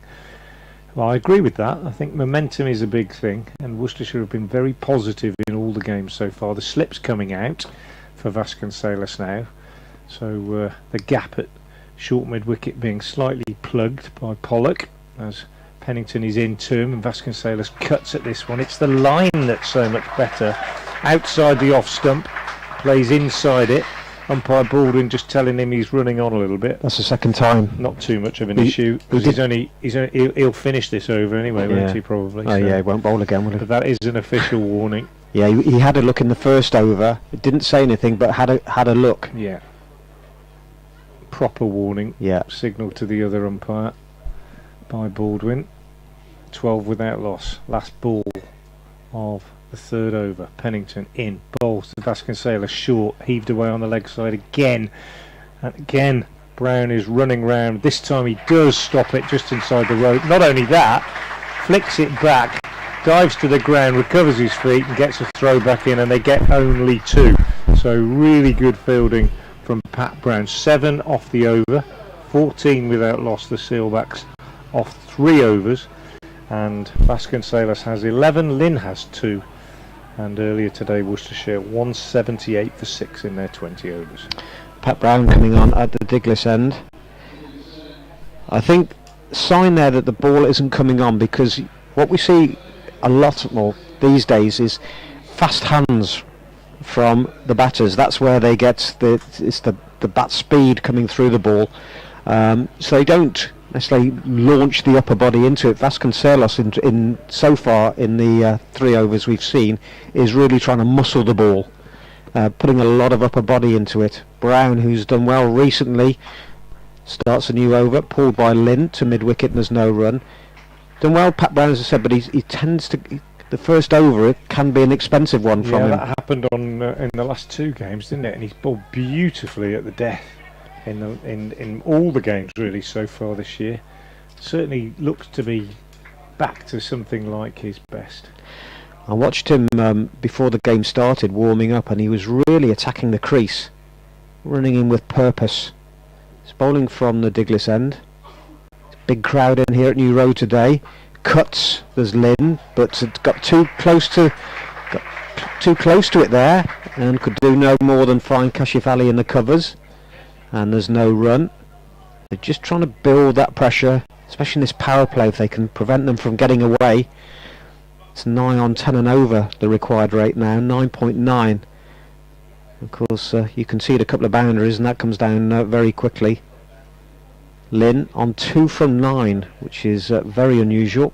Facing up to Brown now. Plays will be on more than 2 now though, because you can add 6 to that, can it? Yep. Over, wide, long on. He's had too much to play with there, Chris Lynn. And what I was saying about Vasconcelos trying to muscle the ball, Lynn didn't there, just leaned into it. Got enough length to play with to get underneath it.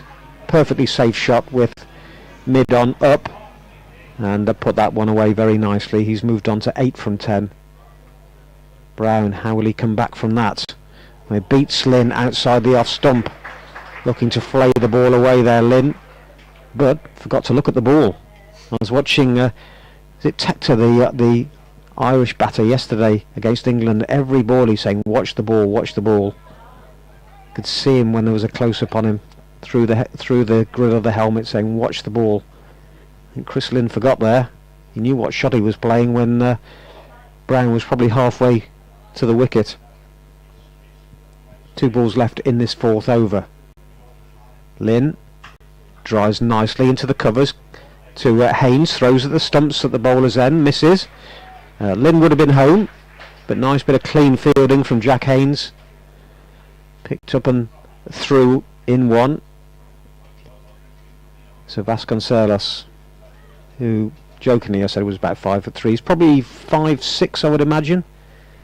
5'7", solid looking batter, wearing 27. On the back.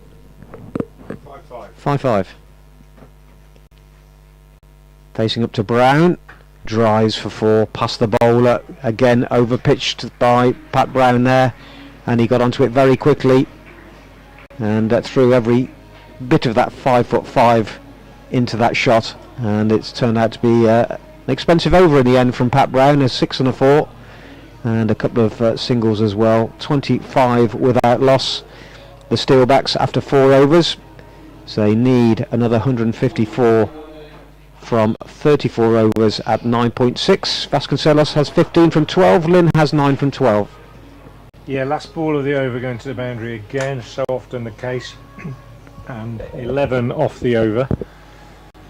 So 6 off the first, 1 off the second, 7 off the third, 11 off the fourth, and still persisting with the all-seam attack. Worcestershire, who've tended in the dolly ball games, as they've been dubbed by one of our listeners today, they've tended to try and strangle in the middle overs with the spinners. Persist with Finch from the New Road end, who bowls short, and this one is pulled by Lynn up to mid-on. Didn't time it, hit the bat a bit harder than he thought, maybe on him a bit quicker than he thought. I think this pitch is a difficult pitch to time the ball on, I've decided. I watched this part of this innings as well. That one was on Lynn quicker than he expected. It's not the sort of thing you expect from Chris Lynn, who's normally so murderous on the short ball. Finch in again to him, bowls, and again he's swinging at this and missing it. Didn't bounce quite as much as he expected. Another dot ball through to Cox. Lynn beginning to look a bit tetchy at the crease, used to getting on with it. He's 9 off 14 balls, that's most unusual. Made 100 in the last game in very rapid time. Not saying he's not going to do the same today, but he isn't used to this. He's looking for the boundary now, I suspect.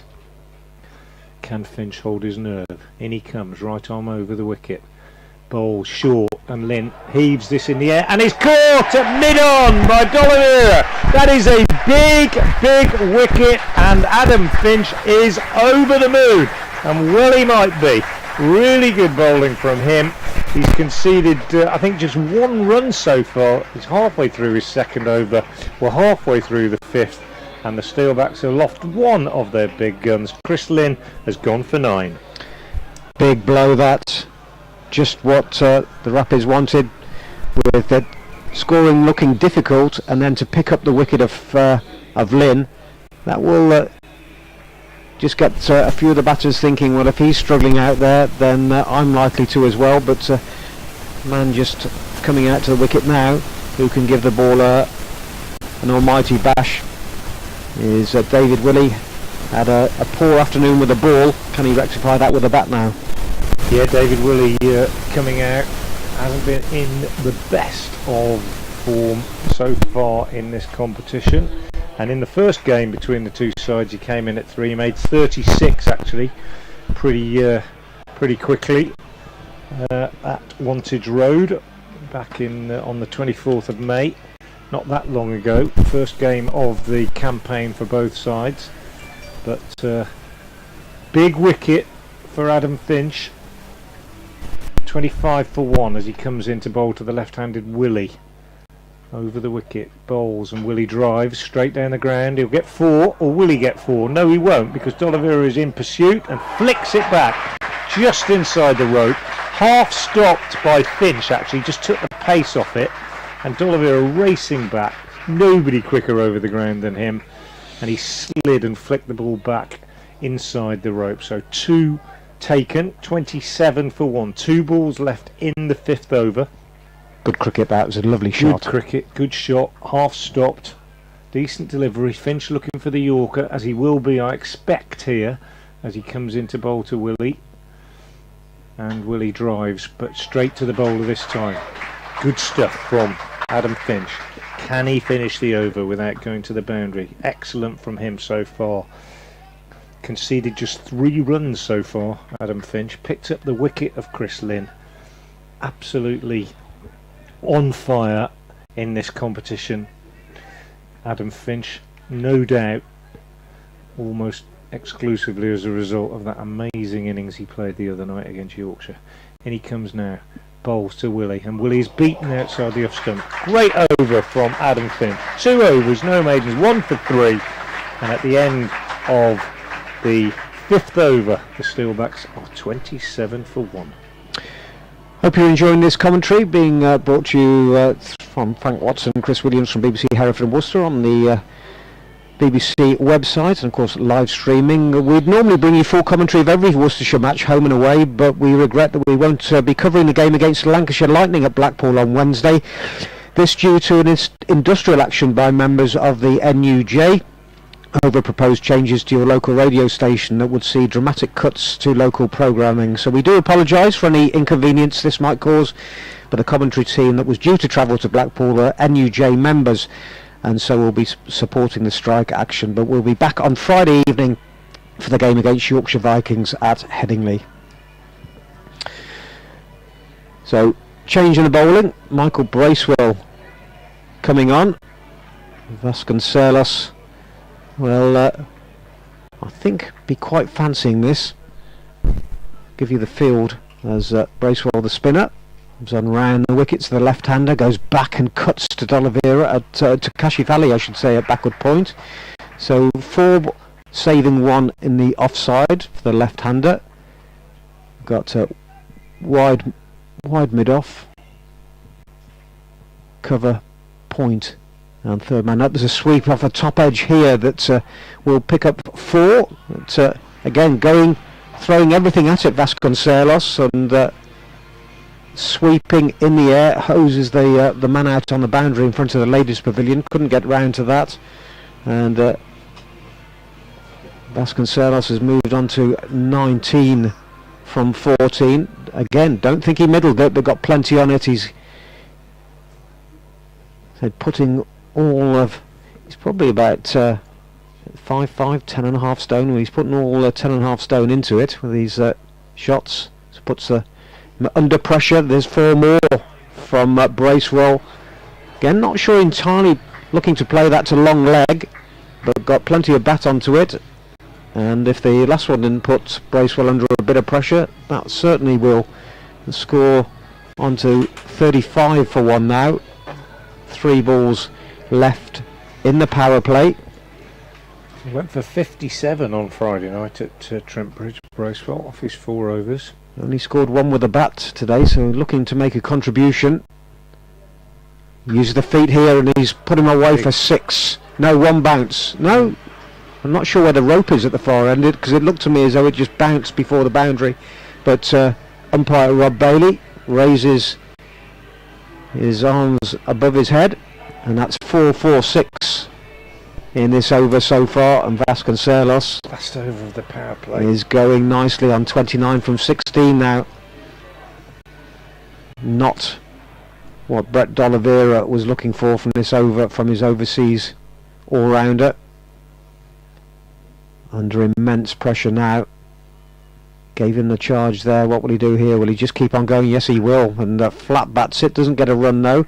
The thick inside edge to Santner at mid-on. But his intentions are clear here as the opener. One ball left in the over, an expensive one. Brought that required run rate down. Goes again in the air, but just guiding it over Jack Haynes at extra cover, and that runs away down to the boundary. A lot of spin on that because he a lot of arc as the ball was played in the air, and then as Haynes chased after it, was just spinning away from him down to the boundary. So poor over by Bracewell there, and that's got this innings up and running now. Brought the required rate down to 9.6, 134 still to win, with the Steelbacks 45 for 1, with Vasconcelos on 33 and Willie on 2. Well, it's always a risk to bowl a spinner in their power play, isn't it? A lot of teams do it at the very beginning and hope they can just sort of fiddle one over from the spinner through at the very start, either first or second over.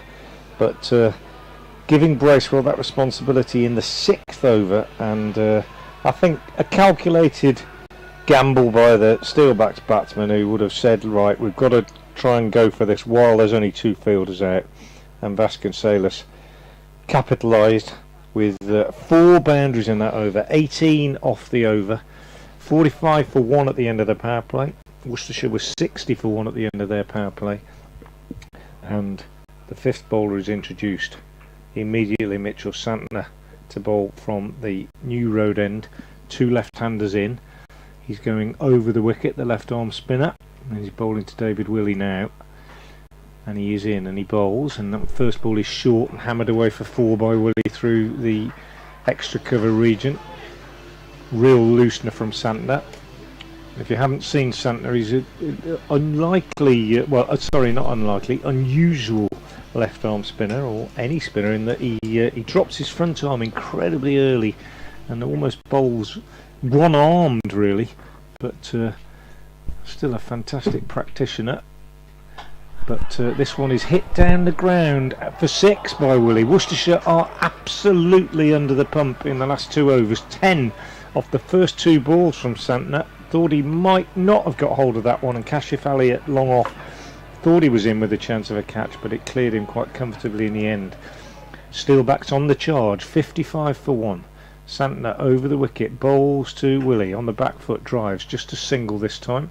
Finch comes off the cover boundary to do the fielding.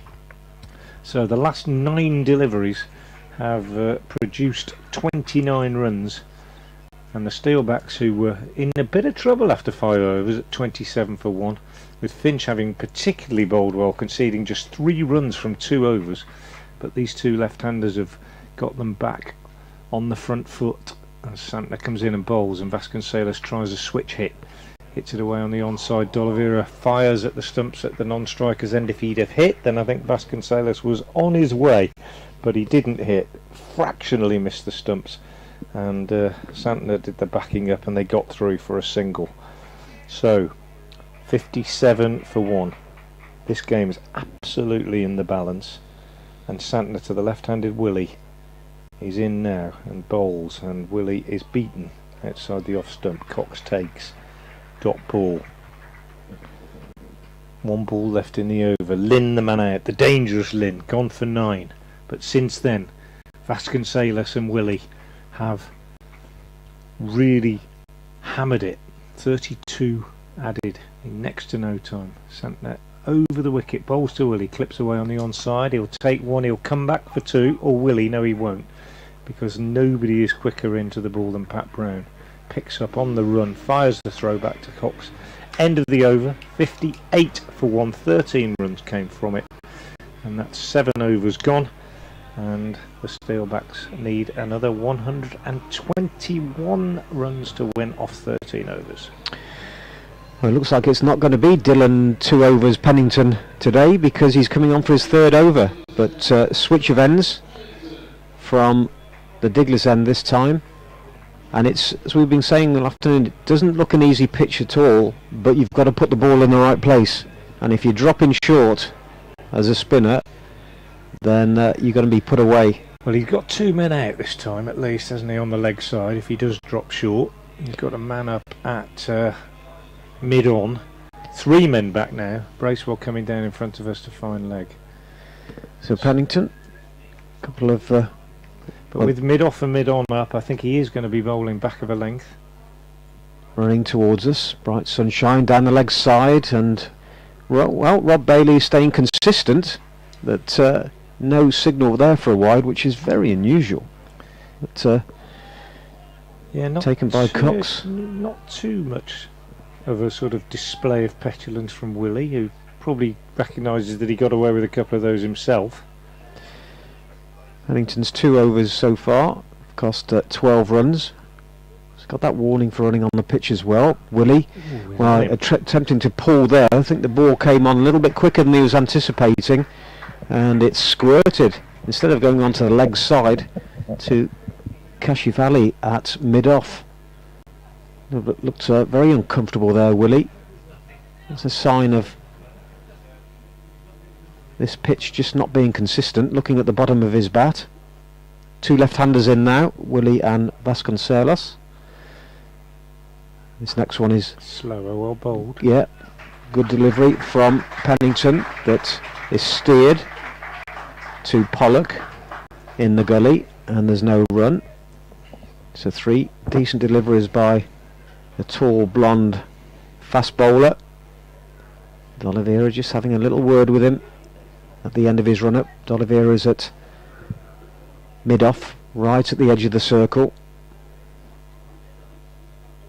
Pennington quickly into his stride again, but he's been hit for 4. He's over-pitched there, and Willie, with all his experience and skill, plenty of time to drive it just to the offside of straight and down to the boundary for 4. Doesn't want to be bowling that length with his mid-off and mid-on up. No. He's got his fielders back at third man and fine leg, and he's changing that now. Just having that consistency. Sending a man back at long on, Santner, and bringing a man up at third man. So he needs to get straight now. Doesn't want to go too wide outside the off stump either. Yeah, Finch is up inside the circle as Pennington bowls, and they'll pick up a single to Finch. Good judgment by Vasconcelos, calling through for the single there. As Finch only had a couple of yards to make up there, but Vasconcelos was through very quickly. Actually pinched a single, you feel there. A frustrating one all round, but just enough pace on the ball to allow them to come through. Last ball of the over is cut, but straight to Kashif Ali at extra cover, and there's no run. So he got out of the over well there, did Dylan Pennington, after being struck for a boundary. So 8 overs completed now, 63 for 1, Vasconcelos 34, Willie 19. So they need another 116 at a required rate of 9.7. Yeah, just 5 from that over, so that's good stuff. And very much what Worcestershire needed, having conceded 31 off the previous 2. Santner is going to carry on from the New Road end. Heldrick bowled particularly well with his left arm wrist spin for the Steelbacks. 4 overs, no maidens, 3 for 28, the pick of the bowlers. But for Worcestershire so far, the spinners have been expensive. Santner is in to Willie, who bowls, and Willie smashes this one away on the leg side. Half stopped by D'Oliveira at mid-wicket. Fielding is completed by Hose coming off the boundary, and they take a single. Hit that really hard, Willie. Vasconcelos has lost the strike a little bit recently since that assault against Bracewell. 34 off 20 so far for the diminutive, stocky left-hander. Dangerous striker of the ball. Waits now as Santner is in and bowls to him, and he sweeps nicely, but only for a single. Again, nicely fielded by Haynes, coming off the boundary at deep backward square leg. Worcestershire's fielding has been outstanding in this competition so far. Never better than at Trent Bridge on Friday night. They've been very, very good, and they'll need to be today if they're going to defend what is in many ways a modest total. Santner is in, bowls, quicker delivery, and Willie can't do anything with it, plays it back to the bowler. Very characteristic Santner, the way he drops that front arm and then puts a lot of body into his action. He's in now, bowls, and Willie goes big and is caught at backward point, well bowled by Mitchell Santner. Just held it back a little bit. Willie went for the big hit, sliced it, and it lobbed in the air to Dylan Pennington at backward point. The dangerous Peter Willie has gone. Peter Willie, David Willie, Peter's his dad. He's gone for 20. Santner strikes, and Worcestershire picking up a vital second wicket with the score on 65 halfway through the 9th over. Needed that, didn't they? So Willie looked aggressive from the moment he went out there, and just sliced it. Comfortable catch. And as I always say with these things, it's not only the wicket, it's another dot ball, which is, we're early in the game, admittedly, or early in the innings, but every dot ball counts. Oh yeah. And that brings Cobb to the wicket. Vasconcelos is the one. Well, they'll be after any wicket they can get, but he's looking menacing at the moment on 35 from 21. And the way he moves around the crease, he's a difficult batter to bowl at, isn't he? Yeah, he's a good striker of the ball, and well, you know, the big guys who can hit you all over the place pose certain problems for the bowler in terms of their reach and so on, but the small guys who are quick on their feet can be just as difficult. But the bowler's got to stick to their plans, keep the ball in the right areas. Josh Cobb, the new man, right-hander, former captain, also a dangerous player, and I thought he was going to be bowled first ball, went for the pull shot, missed it completely. Ben Cox didn't gather, must have been close to bowling him that, but he gets away with it. So, good start for Santner against Cobb. He's come back well after being punished in his first over. Round the wicket to the right-hander, bowls, and Cobb is forward, pushing out into the covers.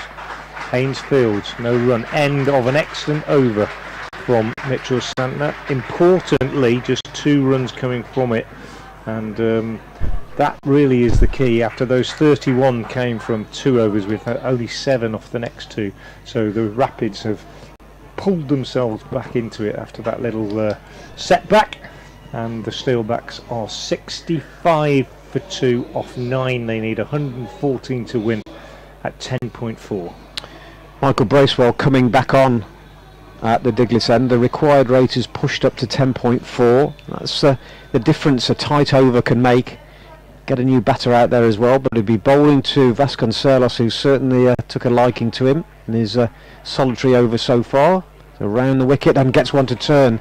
And the second ball in succession, that or the second ball in 3 that Ben Cox has fumbled, which is very rare. But it looks as though it turned a fair bit, that one. In comes Bracewell again, right arm round the wicket.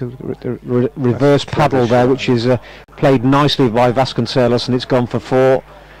Made his mind up early, got into position. I don't think he middled it, but he got plenty on it, and went quickly down to the boundary at the New Road end for 4. Yeah, it's a good shot that. Bracewell's changed his line, beat him outside the off stump, doesn't want to get hit away on the leg side, and he's got the third man up. Vasconcelos, as you say, premeditated, played it well, didn't he? So difficult to bowl at these guys. And yep, he's on to 39. Wide of the crease, and well, down the leg side this time. He's got a little edge onto it, I think, and past Cox it goes, and it did get something on it. Rob Bailey signals 4 more. And this isn't going the way Michael Bracewell was looking for. His first over went for 18. I think he's gone for 9 in the first 3. Gone for 26 off 9 balls. And he's under huge pressure here because Vasconcelos is going to keep on going. He's not going to just see out these last 3 balls of the over. He'll go after it. Well, cut that one into the ground, and again it goes past Cox, but only for a single. It's fielded by Ed Pollock, and Bracewell will be happy to see him off strike and get a right-hander. Josh Cobb facing up to him. Cobb wearing 4 on the back of the navy blue Northampton Steelbacks kit. Blue shoes as well, although much lighter blue. Goes back into the crease, steer this through square leg down to Kashfali, 3/4 of the way back to the boundary. So brings the opener, left-handed opener on strike again. Out go the scouts on the leg side. Hose is one, Finch is the other. Got a deep cover, long on, long off. Third man fine leg up, gives him the charge, it's in the air. Out. Brown coming off the boundary, takes the catch, and Bracewell gets his revenge. The badly needed wicket there of Ricardo Vasconcelos. He's gone for a very good 44 from 26 deliveries, but just the strike that was needed, and Steelbacks are now 75 for 3 in their 10th over. Yeah, you know, he's played well, Vasconcelos, absolutely no question. He's played extraordinarily well, but did he need to do that off the last ball of the over? And they've already taken 9 off the over. They're going along nicely. They've got wickets in hand. I think we often say you've got to just keep being positive, and that's probably the way they'll feel, that you've got to go. But I can't help feeling that he's just given Worcestershire a wicket there that he didn't need to. But he's gone, as you say, for 44, and he played exceptionally well. Struck the ball to all parts and was difficult to bowl at for sure. But 10 off that over and 75 for 3. At the halfway point, the Rapids were 84 for 4. Brett D'Oliveira is coming into the attack to bowl to Josh Cobb. And just as we had at a similar point in the Worcestershire innings, we had 2 newish batsmen at the same time. So we have here as D'Oliveira bowls to Cobb, and he drives the ball into his own foot, and it flies out on the offside. So Vasconcelos 44 off 26 balls with 8 fours and a 6. D'Oliveira bowls, Cobb on the back foot drives down the ground for a single. So really good from Vasconcelos. Just to repeat those figures, 26 balls, 8 fours and a 6. Pretty impressive stuff, but he's gone. And the left-handed Saif Zabe is the new batsman, and he will face D'Oliveira now. D'Oliveira is in, bowls, and Zabe is off the mark, tucks this one away on the onside. Thinks about 2, they run the first one quickly, but D'Oliveira scooting across, and so quick is he over the ground, even off his own bowling, fielding the ball at mid-wicket, that there's absolutely no chance that they can get through for another one. 77 for 3. D'Oliveira to Cobb. Cobb back, pulls, but straight to Santner at mid-wicket, and he gets away with one there, D'Oliveira, because that was a bit of a short one, but pulled straight to the fielder. Batter and bowler both got away with it, so don't drop short of Santner. D'Oliveira bowls again. Cobb flat bats the ball up to long off. Kashif is the fielder. Again, just a single. Well bowled by D'Oliveira. Good over so far. Now it's time to come on. 2 new batsmen at the crease. Just adjusting his leg side, his offside field.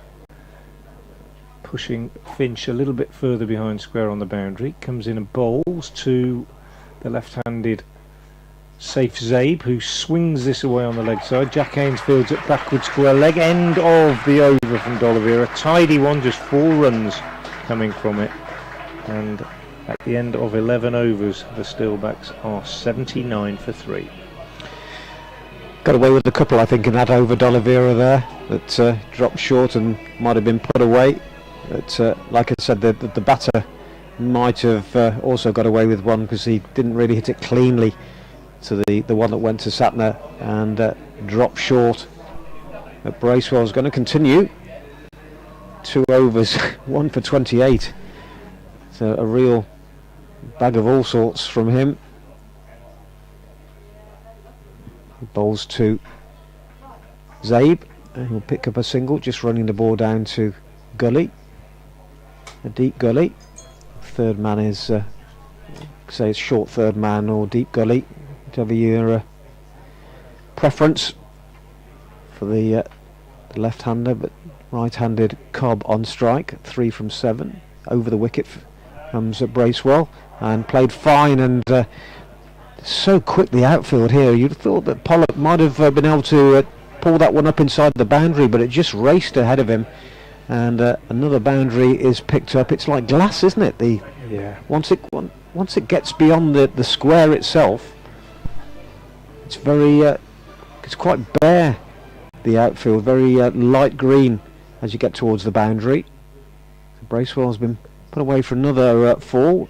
Pick up a single here, just chopped into the ground by Cobb, and wide enough of Ben Cox for him to have to jog after the ball to field.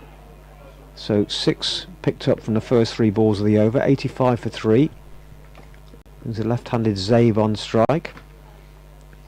Back round the wicket comes Bracewell, and pulled, not off the middle, for a single, down through square leg. Finch coming off the boundary to field. Bit of nifty footwork from Paul Baldwin, the umpire, just moving away from the ball as it went through square leg.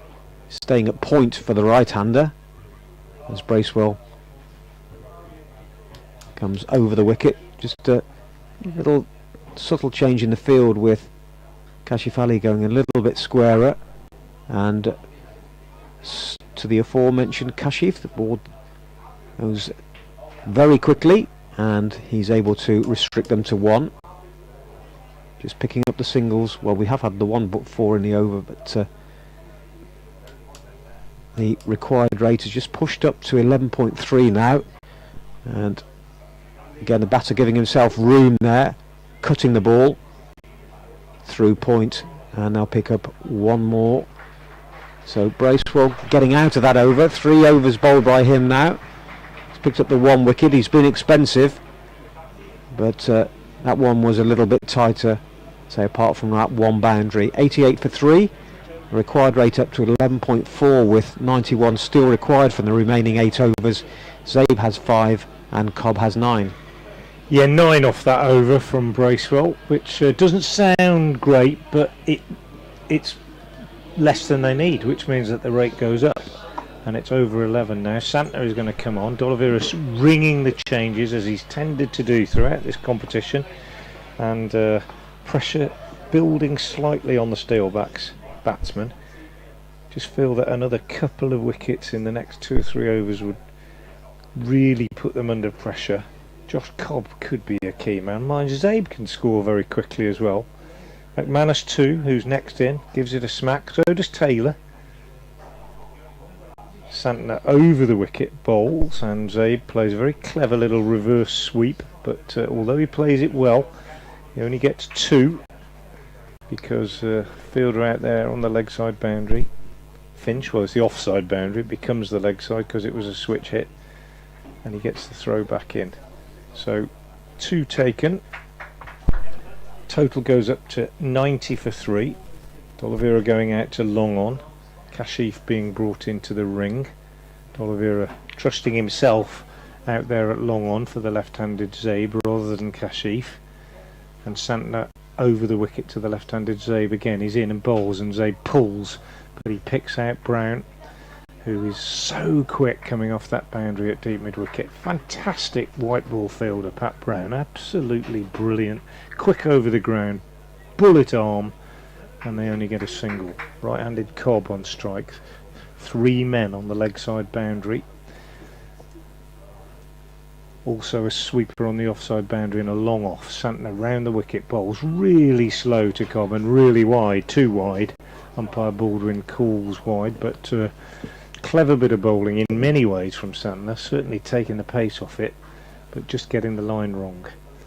92 for 3. He's in again and bowls, and Cobb goes big, and that is massive. 6 into the Graham Hick Pavilion, right in the slot from Santner, and the beefy Josh Cobb strongly built man, got inside it, got underneath it, and heaved it away, and that would have been 6 on many bigger grounds than New Road.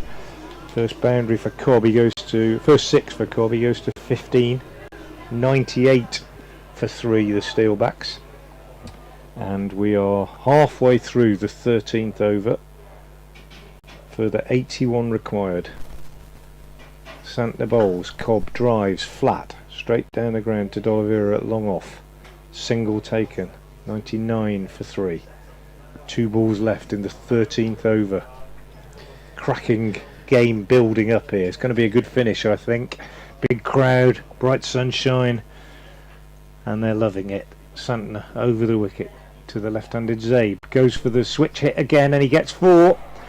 Didn't get all of it, but he got it. That's the main thing. And man inside the circle at short, third man is beaten. Santner drops his head. Can't quite believe that that one's gone to the boundary. They've got back the ball that was hit for 6 from the Graham Hick Pavilion. That's just been rolled out there. And Paul Baldwin just tells the batsman, we're going back to the old ball. He says, I don't mind. Don't mind which ball you have. 103 for 3. Last ball of the over. Santner into Zabe on the back foot. Tucks this one away on the leg side. They've gone for 1. They think about 2, but Ben Cox has quickly chased that. And he fields. End of the over. So 104 for 3 off 13. 16 off that over. And a very good big over just when the Steelbacks needed it. We have 7 remaining. They need 75 to win at 10.7 and over, and I wouldn't like to call it, Chris. No, these two look dangerous to me from a Worcestershire point of view, because the 3 batters we've seen so far have been frantic. Now these don't. These seem to have a little bit more time. Admittedly, they've been playing against the spinners, but even so, they're not going too early with the shots, and they look very comfortable. So that has signalled Dylan Pennington coming back into the attack, which I'm not surprised about, because they seem very comfortable against the spinners. So Pennington to bowl his final over from the Digley's end. But well, that's come just as easy, because he's been put away for 4, 1 bounce. 6. Is it 6? Yeah, just again, that boundary's in, isn't it, over at long on the far end of the ground. It's in quite. Adam Hose is saying 4. I didn't think. Signal. Yeah. I thought it was 1 bounce, because I can just about make the rope out there. And Rob Bailey's just asking the umpire, his colleague, what's going on, and whether they accept the fielder's word here. Difficult one, I think. Could be crucial. Yeah, he's changing it to 4. Yeah, 4, changing it to 4. Yeah, good shot anyway. It was a good shot. But I wouldn't like to call it this. I think it's a tight one, isn't it? Well, as I say, these two would be a concern, because they're certainly not don't look under any pressure. And there's 4 more, because he's got underneath that and just helped it on its way over the wicket keeper on leg stump or just outside, and he got down very quickly, did Zabe, on one knee, and just spooned it over the wicket keeper. So 8 off the first 2 balls of the over, and you would feel that the visitors are now starting just nudge ahead. They still want 10 and over, but this partnership going well. They came together at 75 for 3. They've taken it on to 112 for 3 now. 21 off 11, Zabe. Yeah, pretty good stuff, isn't it? Yeah. But as I say, he doesn't look frantic, does he? He seems to have a little bit more time. And whereas others were signalling to the bowler, just a change in the field as Haynes goes to deep point, others were signalling their intention, but he's playing it very late, and therefore the bowlers can't adjust. How will Pennington come back from that? Well, he's been put away for 4 more. I think it's gone over extra cover, so he's gone 4, 4, 4. Again over pitched, on or about outside off stump, and Brown had no chance of getting round to it there. And this is a dangerous little passage for the Rapids, being put under pressure as they go in search of their 5th consecutive win at the start of the campaign. But Zabe, especially 25 from 12, could be taking this away from them. How can Pennington come back round the wicket? There's a better delivery. That's a length. It's just trying to work that away on the leg side. Came round the wicket. You can tell it's tight when the dot balls get applause, can't Yeah. you? And the required rate has dropped below 10 now. That's how quickly things can turn around. It's gone from over 11 down to under 10. Pennington 2 balls left in what's proved to be an expensive over. He's gone for 12 so far. Can he strike back? It's a ball down. Well, again, looking to just move across his stumps there. Finish it. Was Zabe trying to just get a faint edge down to the fine leg boundary. Pollock's right on the boundary down here in front of our commentary point. Last ball of his spell for the day, Pennington. Back round the wicket, and he's been pulled. Should only be one though, down to Hose at deep square leg. So he pulled it back around well there, did Dylan Pennington, after going for 3-4s. And he's finished his spell for the day with the Steelbacks 117 for 3. Zabe is on a 26 from 15. Cobb is on 16 from 12. Just 2 extras in the innings so far, both wides. And it means with 6 overs remaining, 62 are required at 10.3. Yeah, Dylan Pennington, as you say, finished 4 overs, no maidens, no wicket for 30, which, considering 13 came off his left over, isn't a bad effort. Santner is going to finish off now. He's bowled 3 overs for 31 so far, and he's going to be bowling to Zabe. 117 for 3. Had a nice tweet from Gary Smith. He's out cycling, listening to us on his bike, and he says he's nearly crashed into a tree because he thought we were just about to get a wicket. Great season so far. Hope you're enjoying it, Gary. Looks lovely from that photo you've sent. Absolutely fantastic. Almost as good as the view we've got across to the cathedral here. Not quite. Hope you're enjoying it. Here's Santner in the sunshine to the left-handed Zabe. He's in. He bowls. Slower ball swept by Zabe very, very nicely. Jack Haynes is racing around the boundary down there at fine leg, and he fields and gets a throw back in for 2. He's become a really good fielder, Jack Haynes. He's had to massively improved his fielding in the last couple of years as he's grown into first team cricket, and you just have to be a good fielder these days, don't you? Santner in again to Zabe. Bowls. Zabe down the ground. Drives. Just one this time. Hose at long off in front of us. Comes off the boundary to do the fielding. Took a couple of great catches on Friday night at Trent Bridge. Adam Hose on the boundary. Big wickets. Really good. Worcestershire's fielding's been good again today. Just been a little bit loose. The spinners in particular. Bracewell gone for 37 off 3.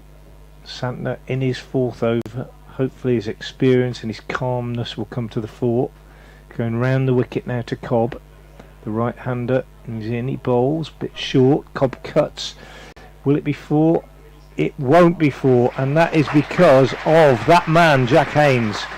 I've just bigged him up at the right time as he's run round the boundary and dived full length and made a cracking save out there on the rope to restrict the batsman to 2. Cracking bit of fielding. It's the sort of thing that can make the difference. 122 for 3. We're halfway through the 15th. It's going to be a tight one. Santner round the wicket. Bowl, slower ball. Cobb pulls. Only a single. Hose the fielder at long on. 4 balls gone in the over. No boundaries yet. Can he get out of the over? Yeah, 3 overs from Pat Brown. That could be the key to the game. 123 for 3. Zabe, the left-hander, on strike. Santner is in. Bowls to him. Slower ball. He's pulled it away on the onside, and it's gone all the way for 4. Just bouncing inside the rope. At one stage, I thought it was going to be a catch for Haynes, but it was too far wide of him, and it bounced just inside the rope on the leg side, out by the covers, over by the nets, and a 1 bounce 4. So he's not got out of the over without a boundary. This ball is crucial, I would say. Last ball of the 15th, 127 for 3. Santner is in again. He bowls and Zabe is cutting this, and he doesn't get a run.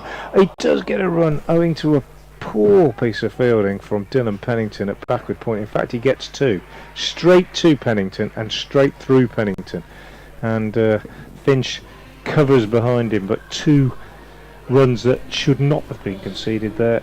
And Safe Zabe is on the charge. He's absolutely raced along to 35 off 19, and it's 129 for 3 off 15.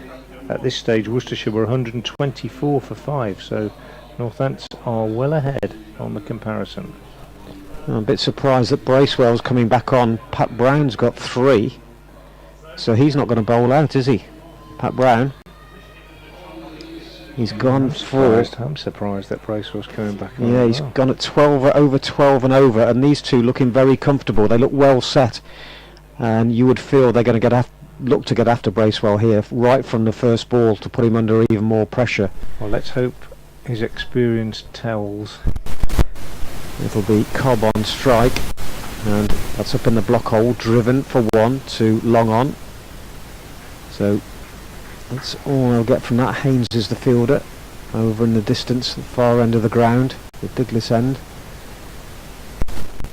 Yeah, I'm surprised because nobody's really tested these two batters as yet. They've looked very comfortable, haven't they? Came together at score at 75. So partnership of over 50. Oh, a bit of turning ball there that probably for the first time Zabe tries to overhit, and a bit of turn. I think he's going to try something clever behind the wicket there. Yep. Well, he was looking to for a full-blown sweep off that delivery. He's got in the air, but safe over the infield, and he's going to pick up 4. It's a great to shot. through extra cover. High. Good shot from him. As I said, he just looks to me a batter who's got a lot of time. He likes the spin, which is pretty well all he's seen. We have had that over from Pennington, but he's looked very comfortable and moved on to 39 from 21, and he's the big threat at the moment. That required rate is at 10. If these two stay there at 10 and over, is not going to be a problem to them. No, you're only 3 down. You've got to win this from here, haven't you? Yeah. They've won 2, lost 3. So far this season, and got a little bit of a tangle there, did Zabe. Again, lost all his shape in trying to pull the ball probably over the ladies' pavilion. And a dot ball, a rarity at the moment. The left-hander goes down again with 2 balls left in the over. Bracewell just slowing it down a little bit. Big gap over extra cover though, which is where he's already gone once this over. And he's gone there again, but sliced it, the ball in the air, but safe. They'll pick up 1. Fielded on the boundary by Hose, or coming in from the boundary, Hose. It's sliced to deep backward point. But he was looking at that big gap, which has now got Hose on the boundary for the right-hander, a deep mid-wicket. 1 ball left in the over. Required rate up to 10.6. What should be Bracewell's last ball of the day. He's over the wicket to the right-hander, who cuts and should restrict them to, might be a bit of work down there on the boundary for Finch, who does well and saves 2 runs there. So it looks like it might just get away from him. Was well placed by the batter, got plenty on it, but Finch did well. Big man got down, and as he jogs in, takes the cap off, he'll be coming on at the New Road end. I wonder if Pat Brown's got a bit of an injury. But end of the over, 137 for 3. Zabe on 40 from 23, which Vasconcelos got 44. Cobb is on 22. So 4 overs remaining, 42 required. Yeah, 8 coming off that over from Bracewell. It was a big call to bowl him that over, but 8, I suppose you'd settle for that at this stage, and the run rate's gone up slightly every over. Of course, that doesn't produce the 10.5 required. You're going to see that rate rise, but it's nip and tuck. I think if you're the Steelbacks and you need 42 off 4 and you're only 3 down, you are going to be gutted if you don't get over the line. Adam Finch from the New Road End is in and bowls. Good Yorker to Zabe, who drives, gets a lot of bat on it, squeezes it out, but Pollock fields at backward point, and the applause from the crowd tells you that it's a dot ball. Crowd really getting into it when they start clapping dot balls. I think you can appreciate that it's tight. Good from Finch to start with. He's been really tight so far. He's in his 3rd over. He's only conceded 3 runs so far. It's 137 for 3. Zabe 40 off 24 balls. Finch is into him. Bowls in on a length. Zabe hurried, gets into a bit of an odd position with his feet and can only squeeze it up to D'Oliveira at mid-off. D'Oliveira immediately fields. They take a single and he starts to rearrange the field. Strange. So we've got 3rd man and fine leg in, deep backward square out, deep mid wicket out, deep long on out, and then a sweeper out on the offside, and D'Oliveira going out to long off, 2 saving 1. Sorry, Chris. It's strange. You think Santner bowled a lot better than Bracewell, but he only went for 2 runs less. Yeah, interesting.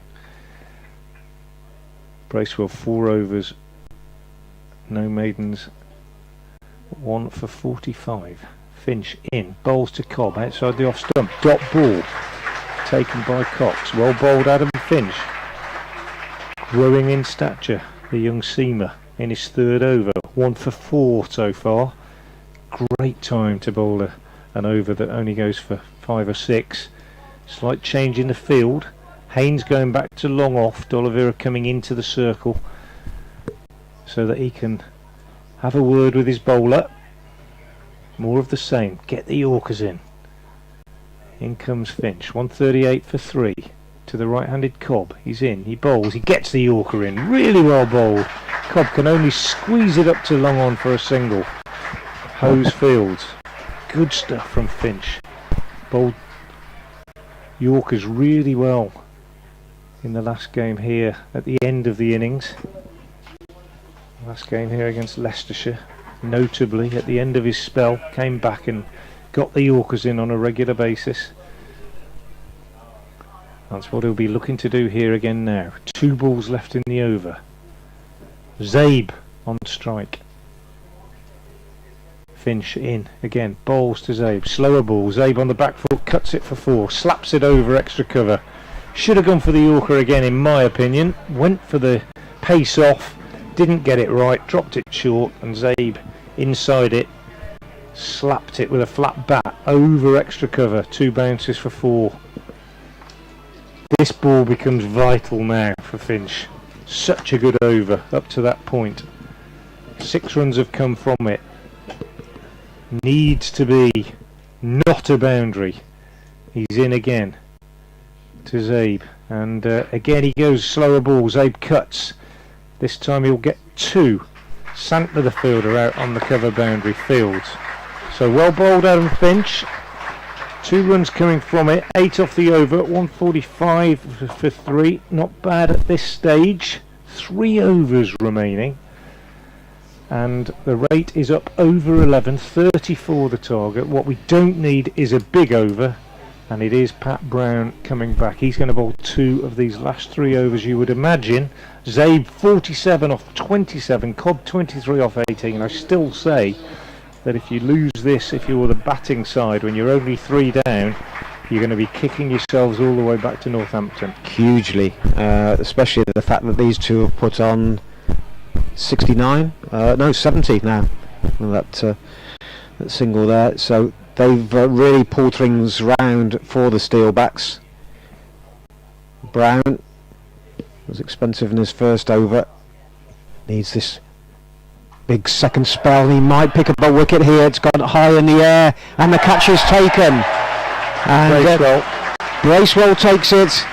Just what they were looking for. Cobb has gone, Brown has struck with the first ball of the second spell, and that partnership of 70 has been broken. Cobb out for 23, the Steelbacks 145 for 4.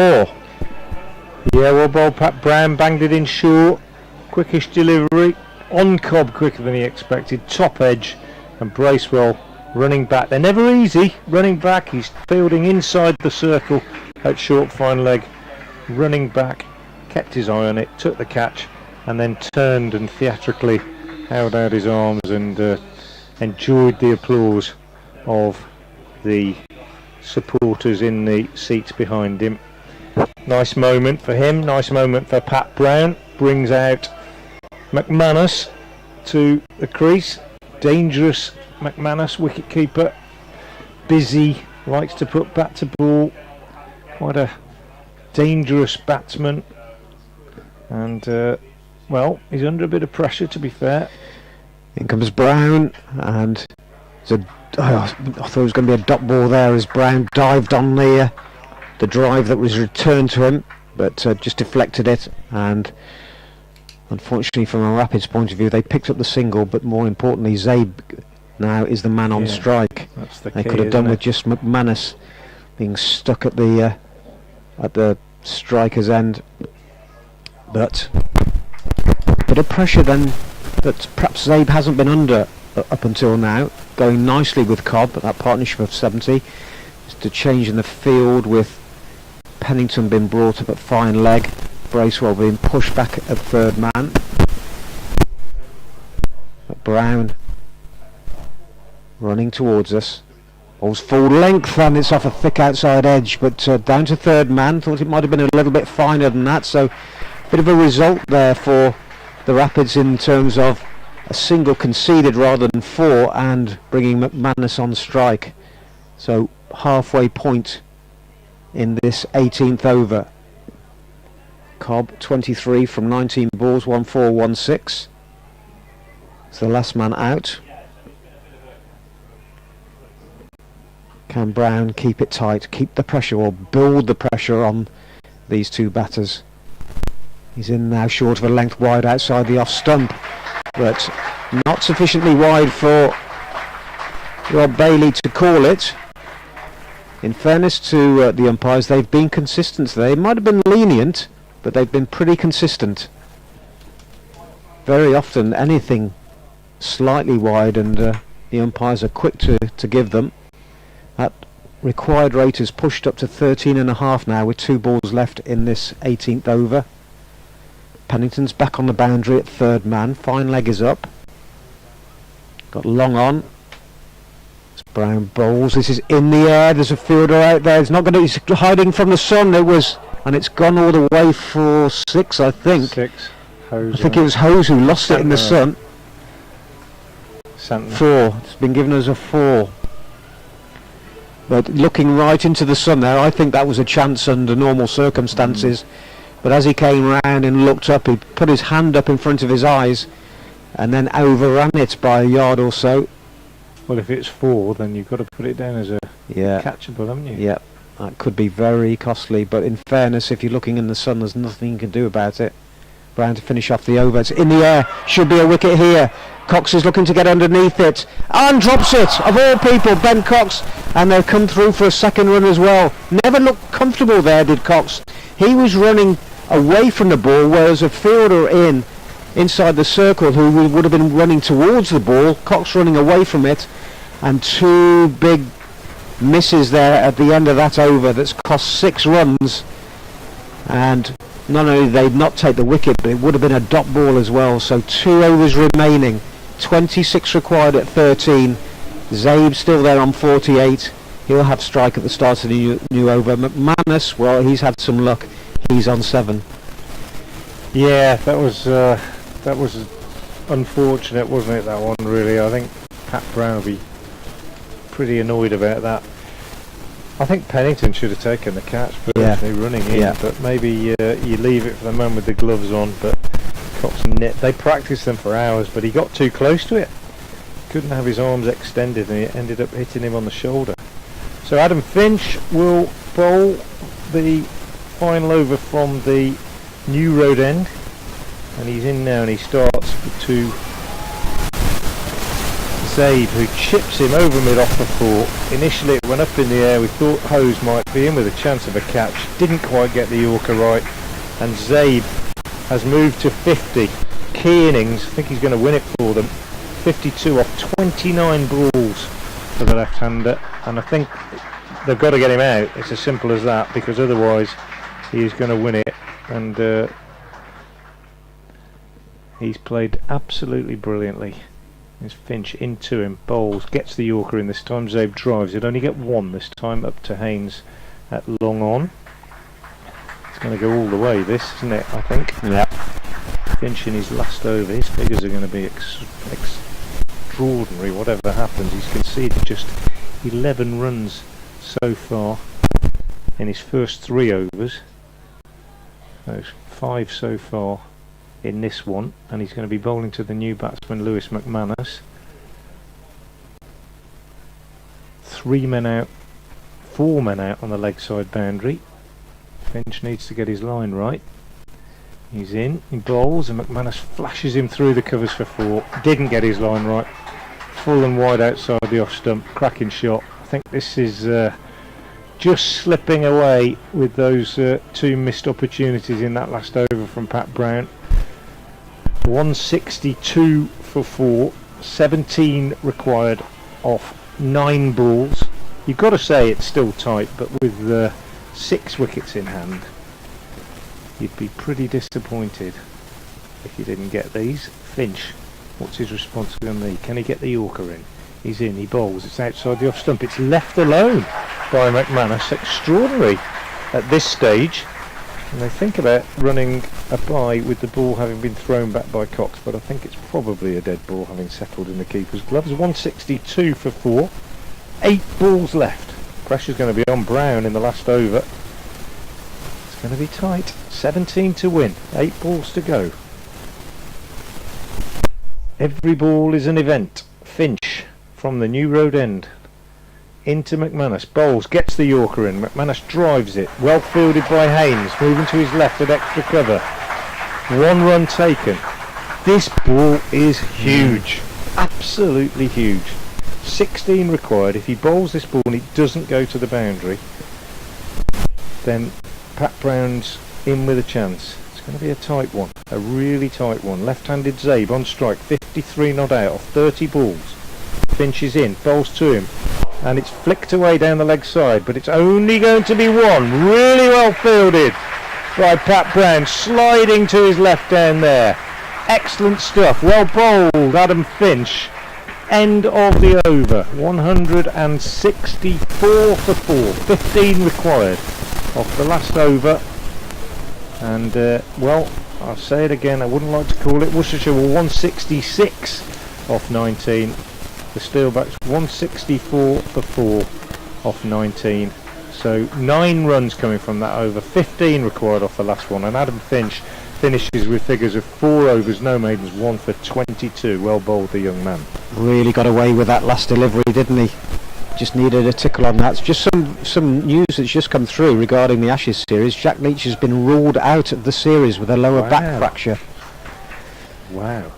So that's huge news as far as the Ashes are concerned. Here though at New Road they're not bothered about that because 1 over remaining, 15 to win, but Zabe is on strike as Pat Brown runs towards us and tries to just scoop that, looking to paddle it away, and got nothing on it. It's gone through to Ben Cox. That's got the crowd really behind the Rapids. Can they pull this one out of the fire? Because if they win it, they will have certainly done that. 164 for 4, 5 balls left, 15 required. 3 a ball, couple of boundaries, and it suddenly comes back. Why is Pat Brown only bowled 3 overs? Exactly. But here he is with 5 to go, and it's in the air. That's gone for 6. Huge. That was on leg stump and in the slot for Zabe, and that's how quickly things can turn around. It's gone from 15 required to 9 required. That was a loose delivery, and Zabe, well, he's the difference between the two sides. From the moment he came out, he looked comfortable. It looked as though he got time. He's got 60 from 33, and he, now you would say with 4 balls remaining, is going to be the match winner unless Brown can come back. The ball's just been retrieved. I think it went over the pavilion. So just a little bit more tension as that ball is rolled back to Pat Brown. The umpire just wanting a look at it. That's a huge hit at this stage of the game. Of course, it was Adam Finch earlier in this season that finished off with sixes in the final over against Yorkshire.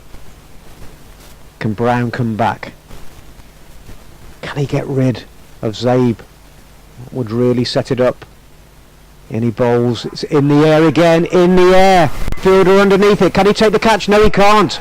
It's dropped over his head. There was no room there for the fielder on the boundary to go back because the rope was pretty tight against the advertising boards, and Zabe has probably won it with the 2 shots. That's gone for 6, just 3 required from 3 deliveries now. It looked as though it was going to go to the fielder. Sapner down there, but he watched it sail over his head. Wasn't much, but on a bigger boundary he'd have gone behind the line and tried to take it and flick it back, at very least prevent it from going for 6. But those 2 sixes, well, he's deserved it, hasn't he? 66 off 34. He's been outstanding, hasn't he? Extraordinary. He's the only one that's looked in control all day. Can he see it through? Crowd getting behind Pat Brown as he comes round the wicket to Zabe, who's hit it straight, and that's the winning run. He's hit it for 4 to the D'Oliveira stand, and that's victory for the visitors with 2 balls to spare. Zabe has finished 70 not out. He's been the difference between the 2 sides today. Worcestershire Rapids go down to their first defeat of the season, and to be honest, probably from the halfway mark in that Steelbacks innings, it looked as though it was going to be the visitors that won it, and in the end they've won it by 6 wickets. Yeah, and you can't take anything away from Saif Zabe. I think he's deserved it. 70 not out, splendid innings from him, and well, those couple of missed opportunities, you'd say, in Brown's penultimate over probably proving costly in the end, but even had one of those been taken, the chances are that Worcestershire wouldn't have been able to pull it round. Thought they were in with a good chance with Brown beginning the last over with a dot ball, but in the end Saif Zabe wasn't to be denied, and fair play, you've got to hand it to the Steelbacks. They've probably performed better on the day than Worcestershire. Their bowlers were consistent, particularly Sanderson 1 for 22 and Heldrick 3 for 28, and Saif Zabe, the innings of the game, 70 not out, splendid innings from him, faced just 35 balls, and I think that probably says it all. 35 balls, 9 fours and 2 sixes, and Pat Brown finishes with figures of 2.4 overs, no maidens, no wicket, 1 wicket for 35, so not his day today. A word for Adam Finch, 4 overs, no maidens, 1 for 22, splendid from him, but the Rapids run of